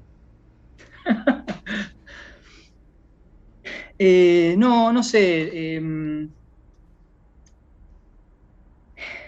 Es un asunto muy difícil, es también uno de los grandes problemas de la filosofía. Eh, digamos esto, A ver. que las maneras de construir sentido son muchas. Uno puede ordenar su propio mundo, ordenar su vida cotidiana de muchas maneras. Puede decidir levantarse a la mañana y decidir lo que va a valer durante el día a partir, por ejemplo, de lo que pasa en las redes sociales. Puede levantarse a la mañana y organizar su día a partir de lo que pasa laboralmente, a partir del amor, a partir de la religión. Es decir, hay muchas maneras de construir sentido. El desafío, me parece, podría ser tratar de que ese sentido en el que uno se mueve sea cada día más decidido por uno Me gusta. y que no sea y que uno no sea decidido por el sentido.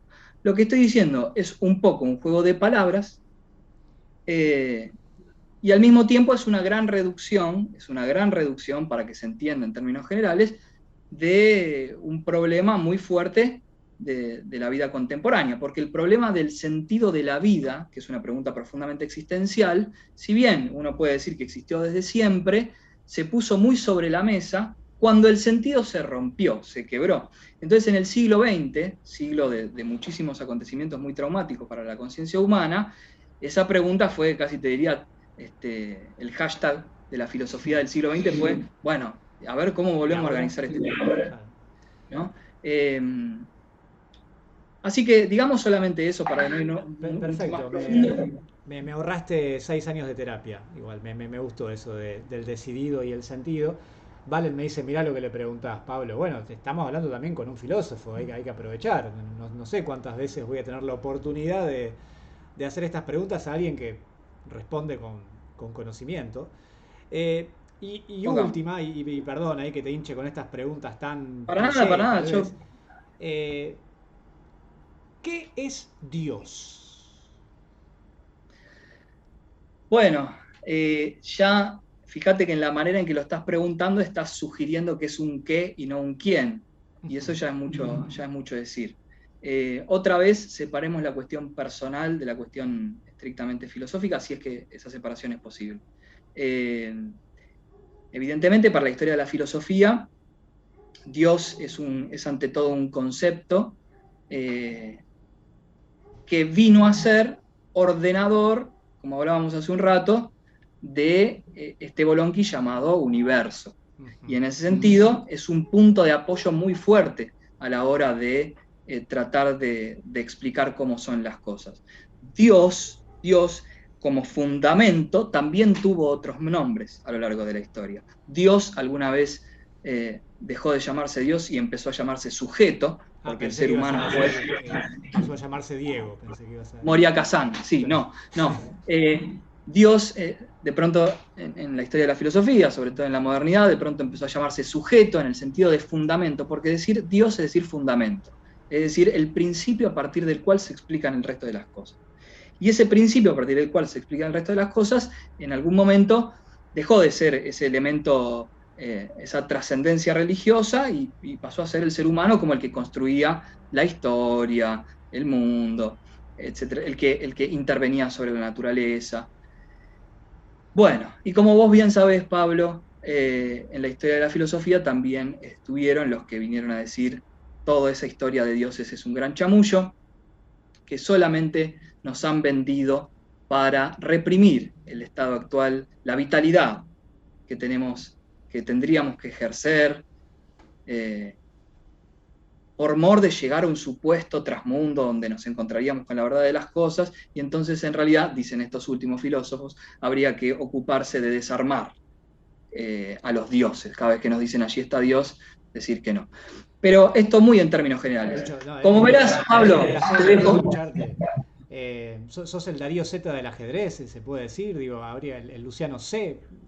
Me, no, dejémoslo ahí. Yo me siento, tengo una relación de tensión con la divulgación, me parece que por un lado es interesante, pero también tengo esta visión. Creo que no es, que la filosofía no es cosa de hacerse preguntas nada más, y que hay un trabajo muy fuerte, hay gente que se dedica muchas horas y mucho tiempo a investigar, a trabajar con mucha dedicación, eh, y hay trabajadores serios de la filosofía. Por lo tanto, la divulgación está bien, pero la divulgación es divulgación, no es filosofía, ¿no? Porque si no es muy difícil después explicar por qué tiene que haber un aumento en el respaldo del Estado de las investigaciones del CONICET, por ejemplo, a los que se dedican a la filosofía, si creemos que la filosofía es juntarnos y preguntarnos qué es el amor. Forma Claro. parte de esto. Siempre hay un momento donde está esa pregunta, esa sorpresa, ese primer pasito donde nos volcamos a la A pregunta. ver, Pero pero después la filosofía es un trabajo, ¿no? Y perdón, eso es digo, no importante. me quiero ir por las ramas, pero me parece piola preguntar. Digo, vos estás diciendo por qué tiene que haber más respaldo estatal, ¿no? O la filosofía va por otro lado. Si se puede resumir o explicar brevemente a los que no sabemos mucho, tal vez. Bueno, ¿por dónde tiene que ir la filosofía, ¿no? ¿Por qué hay que respaldar a la filosofía? Bueno, digamos brevemente esto, ¿a qué se dedica alguien que se dedica a la filosofía? Por un lado está una rama vinculada a la docencia, profesores de filosofía, docentes de filosofía, yo soy docente de filosofía. Y por otro lado, también hay una rama más académica, en donde los egresados de filosofía, además, o en vez de dedicarnos a la docencia, también nos dedicamos a investigar un tema en particular. ¿Qué significa investigar? Significa adquirir cada vez más conocimientos respecto de, por ejemplo, cómo trató Aristóteles el problema de la organización política de una ciudad. Ese trabajo de investigación, que implica muchas herramientas, por ejemplo, el conocimiento del griego, el conocimiento de histórico, contextual, etcétera, etcétera, de muchas cuestiones, lleva tiempo. Ese tiempo es el trabajo de sentarse, de leer, de estudiar, de leer lo que se dice sobre eso, y ese trabajo suele ser financiado por determinadas instituciones. En nuestro país, la institución principal que financia las investigaciones, no solamente dentro del ámbito de la filosofía, sino del conjunto de las ciencias, una de las instituciones principales se llama CONICET, que es el Consejo Nacional de Investigaciones Científicas y Técnicas. Y entonces en ese punto, digo, mientras me llegan mensajes de investigadores que en este momento agradecen esta Muy bien. reflexión. Sí, acá preguntan en el chat sobre qué investigás. Bueno, ahí respondo. Decía, ese tipo de investigaciones son financiadas, el CONICET, por ejemplo, financia esas cosas, así como el que se dedica a la biología investigará en su laboratorio, el que se dedica a la filosofía se dedica también a investigar. Y entonces, si uno cree que la filosofía, como se suele decir mucho últimamente, consiste solamente en ese momento de reflexión, en donde uno, tomando un mate, para ser generoso, ¿no? Tomando un mate, se pregunta por el ser de las cosas y entonces ya está haciendo filosofía. Pues bien, yo ahí tengo una postura y mi respuesta es no, eso no es hacer filosofía. Eso es un paso. De la misma manera que es un paso para dedicarse a la ciencia, el sorprenderse por el rojo de la rosa y decir, caramba, ¿por qué es roja la rosa? Y entonces ahí uno puede a partir de ahí investigar, tener herramientas, etcétera, etcétera. Pero no basta esa primera inquietud para dedicarse a la filosofía. Perdón, ahora escuchándote y después yo viendo las preguntas que te había hecho al principio, siento como cuando uno es actor y le dicen, a ver, llorá. Y uno dice, no. Entonces, pero bueno, está bien el error como método de aprendizaje acá, ¿no? Digo, No, pero no es un error, no es un error porque la divulgación forma parte del quehacer filosófico, sin dudas, claro, sin dudas. Pero en tanto divulgación, nada más. Es como eso, ahora te pido, a ver, imitame a alguien y vos me decís, bueno, mirá, el teatro es otra cosa. Es necesaria esa pregunta para que la respuesta vaya para otro lado. Exactamente. No, está muy bien la... Bueno, a ver, nadie tiró ni una, che, acá en el chat de qué pasa si peón por alfil. Valen, acá el alumno joven de la sala, pregunta para Luciano, ¿vos creés en un ser todopoderoso?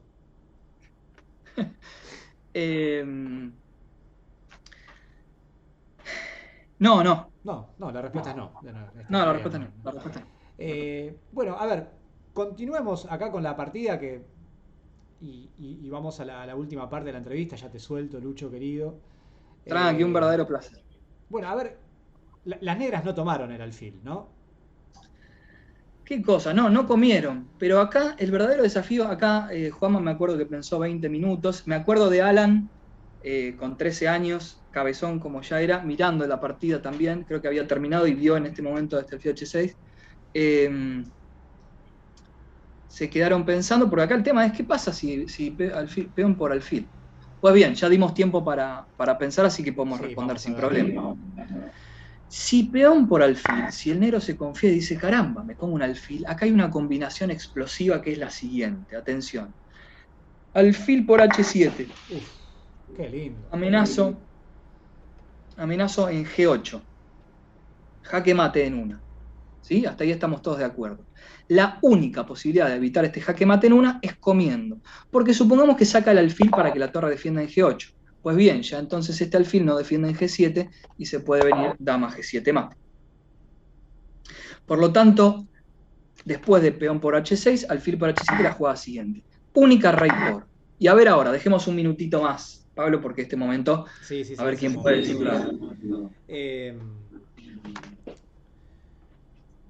Es el momento de hacer más preguntas entonces. El momento de hacernos A ver, preguntas. vamos al chat, ahí, que también el chat se active, cómo reventamos esta posición de blancas.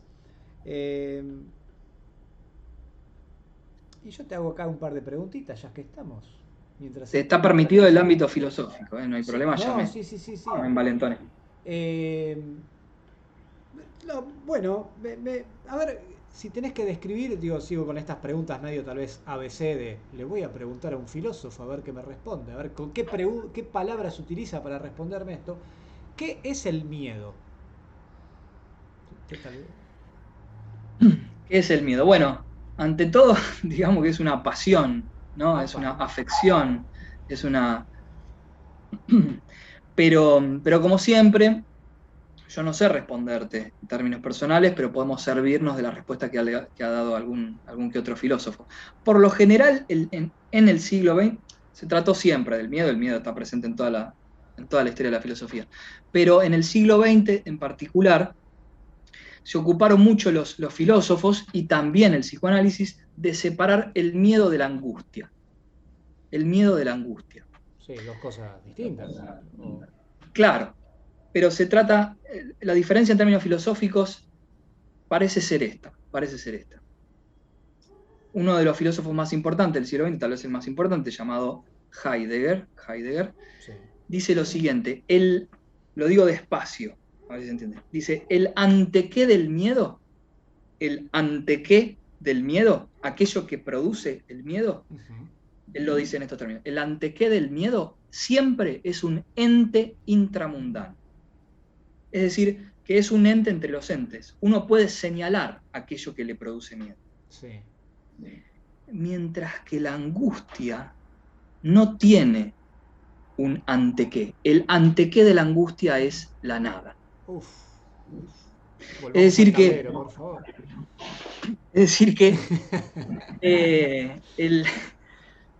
podríamos ahí ya diferenciar miedo de angustia y eso sirve sobre todo para distinguir en uno mismo y no engañar, sino decir tengo miedo cuando en realidad uno tiene angustia y viceversa. Eso lo dice Heidegger y también, por supuesto, lo toma en el seminario sobre la angustia Bueno, Lacan. no Heidegger, pero mi abuela decía el miedo no es onzo. Yo ahora lo cambiaría, la angustia no es onza, ¿no? Mejor, sería ahí más... No sería yo capaz de alterar ni una coma lo que dijo tu abuela, pero sí, podríamos decir, la angustia no es once. Y a ver, acá a Valen también le gusta hacer preguntas. ¿Y cuál fue volvemos al ajedrez, cuál fue tu competidor o rival más complicado? Competidor Eh, o rival más complicado. no, viste que uno cuando es pibe enseguida se construye un enemigo, una Claro, va por némesis, ahí, ¿no? un Hay rival, el sí, sí. rival de a este le tengo Sí, que ganar. tenía un par de rivales que yo siempre les quería ganar. Por ejemplo, Iván Dries, por ejemplo, Ah, por una cuestión de edad, me Seba, imagino, ¿no? Seba Spector, sí, gente muy piola y gente, nada, todo bien, pero en ese momento uno quiere ganar. O sea, no quería yo perder ni con Spector, ni con Dries, ni con los que siempre tenía que jugar. Sí, no, Ahí va. eso no. Bueno, a ver, la verdad que el chat estaba a pura preguntas, pero no tira ninguna jugada acá. A ver cómo, de blancas, cómo continuamos acá. Y bueno, ese rey, hay olor a mate, ¿no? Hay olor a ataque fuerte. Eh, Me atrevo a decir que también miremos todas las piezas negras, ¿no? Digo, están todas de vacaciones y el rey negro quedó solo en el kiosco. eh, y nadie lo está ayudando. El alfil blanco está mirando la tele, la dama negra se fue a comprar cosas, las torres están dormidas y el rey negro quedó. Miguel Dimase dice, voy a leer palabra por palabra lo que escribió Miguel. A Una ver, pregunta que podría transmitírsele en su doble condición. ¿Le genera angustia filosófica y ajedrecística que alguien refiera a las piezas como fichas? ¿O no lo padece? sí, viste, te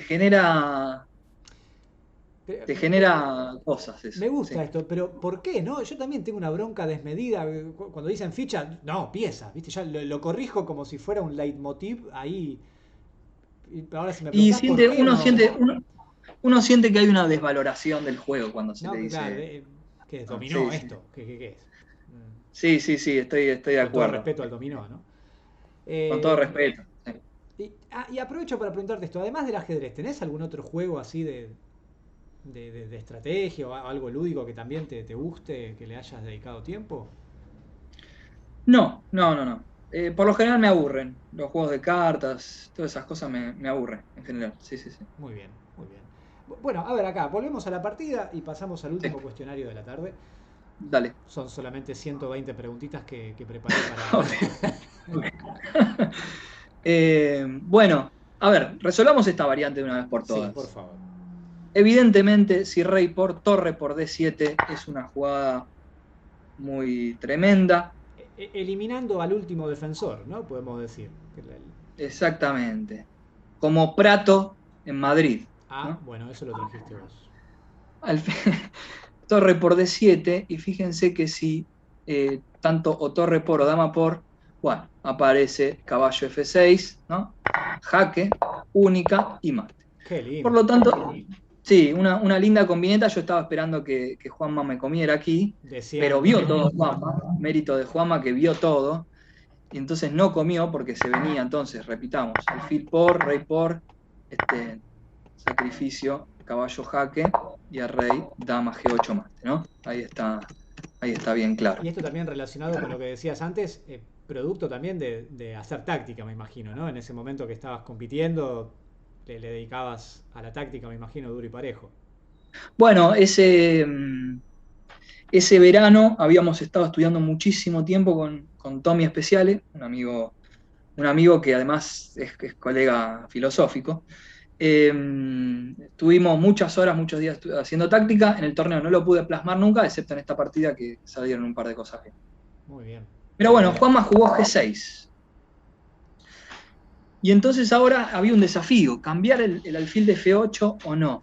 Y la respuesta es no, porque ese alfil me va a servir más para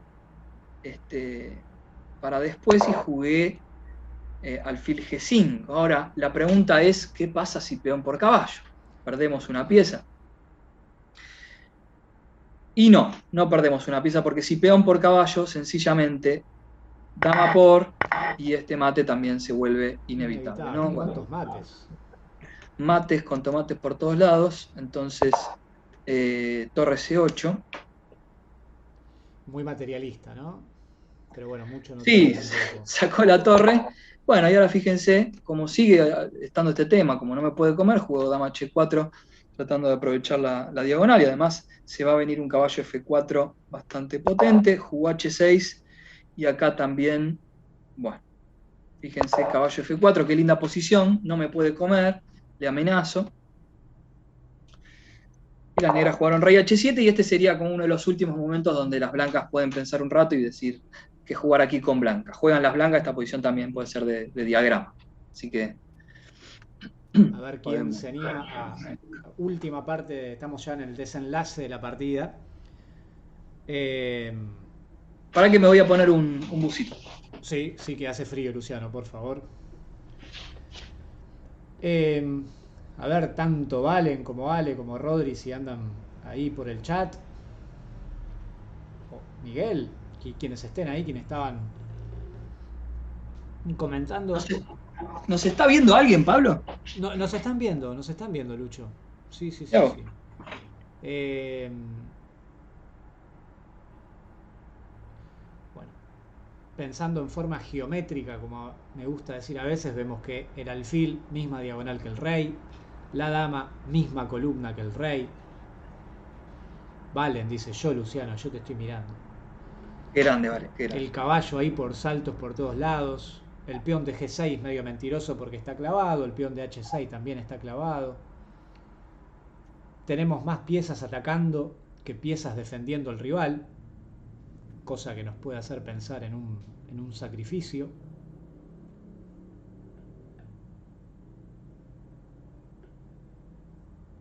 Y también ahí cómo juega lo emocional a veces, ¿no? Cuando haces una jugada que es un sacrificio lindo y el rival se defiende bien, ¿viste? Y otra vez hay que seguir pensando, ¿no? Como que estás ahí en un posible match point Y de golpe no. Tenés que seguir pensando, tenés que seguir luchando. Eh, y yo aprovecho para hacerte las últimas preguntas, Lucho. Vamos a dividir este cuestionario, que es un cuestionario que a mí siempre me gustó y yo siempre dije, che, me encantaría algún día hacer este cuestionario yo como entrevistador. No sé si lo conoces, a James Lipton, el que hace las entrevistas del Actor Studio. Por eso Sí, este segmento se llama el Chess Players Studio. bien. Es simplemente un cuestionario, ping-pong. Vamos a hacerlo mitad y mitad. Y te pregunto, ¿cuál es tu palabra favorita? Bueno, elijamos ahora la palabra.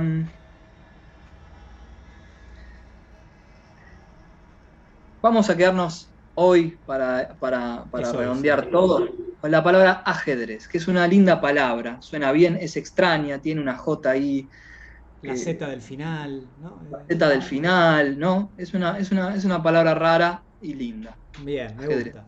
¿Y cuál es la palabra que menos te gusta? Ajedrez también. También, Esa ajedrez es una palabra J. horrible. Eh, no, no me gusta, por ejemplo, estoy mirando cosas y veo qué puedo decir. No, Velador. sí, velador es una cagada. No, no sé. Pongamos velador, sí. Bien, Velador. bien. ¿Qué es lo que más te causa placer? Bueno, muchas cosas. Hablemos, para no responder como habría que responder, para no responder como habría que responder, digamos, hablemos de los placeres intelectuales. Hablemos de la satisfacción que genera encontrar leer algo leer algo construido con cuidado y con inteligencia. Hablemos de leer, por ejemplo, un cuento de Borges. Bien, Dejemos eso ahí. bien. Y antes de ir a la partida, ¿qué es lo que más te desagrada? Eh, la petulancia, Qué linda palabra la petulancia también igual. petulancia, sí, mucho más linda que ajedrez, por Sí. supuesto.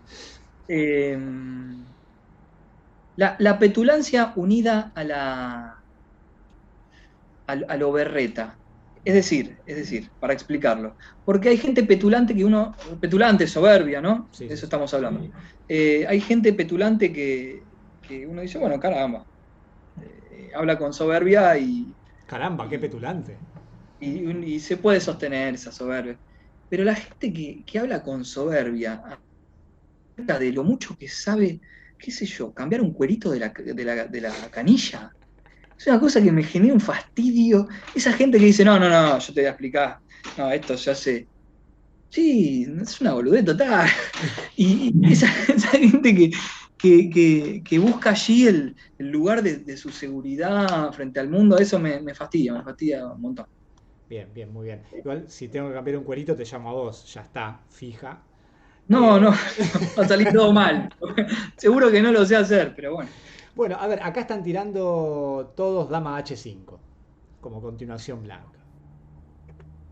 Esperate que vuelva al tablero.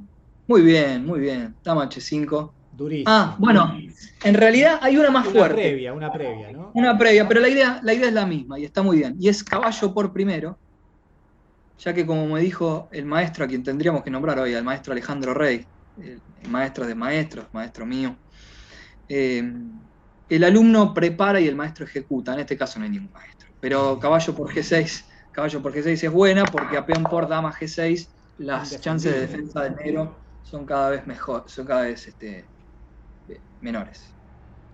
Y acá esto continuó, que caballo por peón. No. Bueno, casi no le queda otra, caballo por peón. Y aquí Y aquí, podríamos dejar un minuto más. No sé si hay alguna otra pregunta. sí, queda la mitad. Eh, ¿Cuál es el sonido o ruido que más placer que más placer te produce? Lo digo sin pensar, el ruido del mar. El ruido del mar es una cosa impresionante. Perfecto. ¿Cuál es el sonido o ruido que te aborrece escuchar? Eh, bueno, ya que estamos con cueritos de canillas, las goteras, ¿no? Cuando uno se acuesta y escucha el silencio y de pronto, tac, Los dos Tac, eso me... sonidos referidos al agua, ¿eh? Qué fuerte. Qué Eh, fuerte, ¿no? ¿Cuál es esto con perdón a los menores, pero bueno, es la pregunta que hay que hacer. ¿Cuál es tu grosería o puteada favorita? Esa Eh, que descarga, ¿viste? sí, sí. Y me parece que la puta madre que lo parió es... Porque no es Mm. dirigida a nadie, ¿no? No, Es no, es al una destino, expresión la que... vida, sí. Sí, sí, sí, sí, las cosas están complicadas, sí. Igual, me llama la atención que no le agregás el re, que lo reparió. También, también Ah, ok, podríamos ok. agregarlo. No Aparte, hacemos todas las actividades que habría que hacer respecto de cómo sería bueno que los insultos se cambien hacia una dirección menos no, sí, sí, machirula, sí, etcétera, pero etcétera, bueno, etcétera, pero la reputa madre que lo parió es tremendo. bien. Aparte de tu profesión o tus profesiones, ¿qué otra profesión te hubiera gustado ejercer? Bueno, me hubiera encantado, y por supuesto soy completamente incapaz para ello, vivir una vida de boxeador, por ejemplo. Mirá vos, no, no me esperaba esta respuesta. Sin duda, sí, sí, me resulta muy fascinante todo ese mundillo, pero claro, no nací capacitado para boxear, más bien todo lo contrario. ¿Qué profesión nunca ejercerías? También, pero por distintas razones, la de boxear. Eh, no, por ejemplo, ninguna de de estas profesiones nacientes, influencer, todas esas cosas no. Ah, lo que quiero ser yo ahora. Así como me ves ahora con la Exactamente. gorrita y... Bueno, pero vos naciste para esto, vos naciste para esto. Me encantó. Bueno, a ver, vamos a ver el final de la partida. Sí, cómo no. Nadie tiró aquí la continuación, se están riendo de tu puteada. Nomás es el público. Y claro, Bueno, torre por E5, se va de las manos, ¿no? Sacamos al defensor. ahí se unió Tiene, Blitis. Gracias por el follow. Te no gustó esa, gracias tiene. por el follow, ¿no? Ahí bien, bien Bien, sí, influencer. estás. ¿Qué, Dama G7, qué gomazo? Dice Blitis. otro término técnico. Sí, igual. Un gran puteador, Blitz. Gran puteador. Bien, a ver, dama G7 y cómo reventamos esto. Sí, vale, yo los estoy leyendo, ¿eh? Muy linda partida, dice Miguel. Y Está esto todo atado lo. con alambres esto, ¿no? Del lado negro. Está todo con alambres, hay que definir, porque por ahora nosotros ya entregamos una pieza, así que la que acabamos de comer no es una pieza de más. Claro. Estamos igualados de material. Igualados de material. Dos alfiles, seis peones. Hay que rematar esto. A ver, vamos, Valen. ¿Qué jugamos acá de blancas? Qué grande, Valen, siempre presente en las Qué grande, che. transmisiones de Che. Es cierto que escuché por ahí que va a haber un día una entrevista muy impresionante al maestro Jack Blitz, ya que apareció por ahí. Es cuestión de preguntar, ¿no? Si están disponibles. Sí. Además con Blitz he hablado en alguna oportunidad y acá, como me echamos acá mucho ajedrez y filosofía, con Blitz, ajedrez y póker me parece que, digo, porque te cuento, con el canal este Che que estoy teniendo, Lucho, por ahora Ujú. lo estoy usando para transmitir ajedrez, pero también la idea es póker, así que Blitz me parece que puede ayudar en eso, puede El colaborar. invitado ideal, el invitado ideal. Siempre Jack es el invitado ideal. Frank Hasta que es el peor que pudiste Ajedrez invitar. saluda. Y a ver, alfil por G7, Valen, no puede ser. Alfil por G6, ¿no? Me parece que querés decir. No, también Jaque, podría ser, pero parece que no da porque nos comen ahí y estamos en el horno. claro, entonces, alfil por dónde? Por G7 no se puede. Claro, ¿no? Alfil por Valen, dama por. Claro, alfil por G6, dama por G6 y no gané nada, ¿no? Parece que no. Claro, después nos comen con la dama y la dama está defendida con el rey. Y torre Hay de... una manera de buscar el alfil por G6 Ah, sin que ahí, nos ahí queden con... entiendo la idea de Valen. Dice, alfil por G6, dama por torre de 7. Pero tapa Ajá, de... No, a ver, alfil. torre de 7 puede tapar de alfil sin problemas. O, sí, tapa de alfil G7, ¿no? Y ahí hay un tema, porque si uno se confía, por ejemplo, y ahí jugás torre por B7, me parece a mí que hay dama B1 mate, Dama. ¿no? B1 mate. Quiero decir, si alfil por, dama por, torre jaque, alfil acá, y uno dice, bueno, después recupero acá, sruk. Y Uy, estamos te en estás colgando problemillas. un B1 durísimo. Así Em, es. no es Valen, no es Valen. El G6 ahí no funciona, hay que calcular. Igual buenísimo que estemos usando esto para practicar un poquito, para ver un poco de táctica. Ah, ahí dice Miguel, si alfil por H6 primero, Ahí está. alfil por G6 después, con la dama clavada. ¿No? Ahí Ahí está, está. el orden de los factores altera el producto. Excelente. Alfil por primero y a dama por, ahora alfil por jaque no puede comer y nos vamos a comer esta torre. Con la particularidad de que tanto el alfil como la dama quedan defendidas por el alfil y por Por la el dama. alfil, exactamente. Entonces, rey G7, alfil por torre. Bueno, acá Y Juanma ahí, comió y acá abandonaron las negras. Bueno, calidad de más, material de más, dos peones de más, columna abierta. Esta posición ya es bastante fácil de seguir, ¿no? bueno, muy, muy linda partida, Lucho.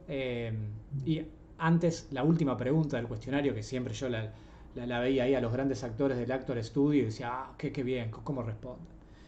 A Si el ver, cielo existiera y te encontraras a Dios en la puerta, sí. ¿qué te gustaría que Dios te dijera al llegar? Eh,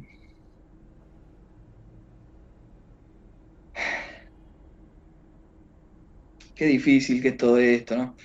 Eh, bueno, eso podría decirme. No, no sé. A lo mejor si pasa eso y llego y efectivamente hay un Dios y está ahí Sí, sí, sí, y, llegaste, pum, está ahí. ¿Qué te gustaría que te dijera? no, bueno, ¿qué me gustaría que me dijera? No sé. O sea, te diría Jugamos una que partida, no sé. probablemente. Sí, Vamos a vamos a tomar tomar unos un mates. feca o tomar un feca o vení que te muestro la maquinaria, ¿no? Bueno, en Bueno, eso fin. me gustó, vení que te muestro la maquinaria, digo. Sí, en la manera en que lo dije Sí, puede, igual iría con desconfianza, ¿no? pues sí, por la No, duda no, no. no. El vení que te muestro ya arranca mal para cualquier lado, eso no La puede terminar. maquinaria encima. Sí, no, claro, ¿quién Ahí, sos? Dios. ¿es el cielo esto? Claro, no. No, por ahí, si esa situación pasa, Dios me podría decir, viste que no había que dudar tanto, o una cosa Apa, así. apa, apa, ok. Alguna cosa así, estoy imaginando, obviamente, esta sección se podría llamar libretos berretas improvisados, ¿no? Eh, pero no sé, lamentablemente no me fue dado el don de la fe, me encantaría que eso sucediera, pero me parece que no hay garantías de que pase. Por lo pronto tenemos tardes como estas, amigos como estos, y ya eso es un montón.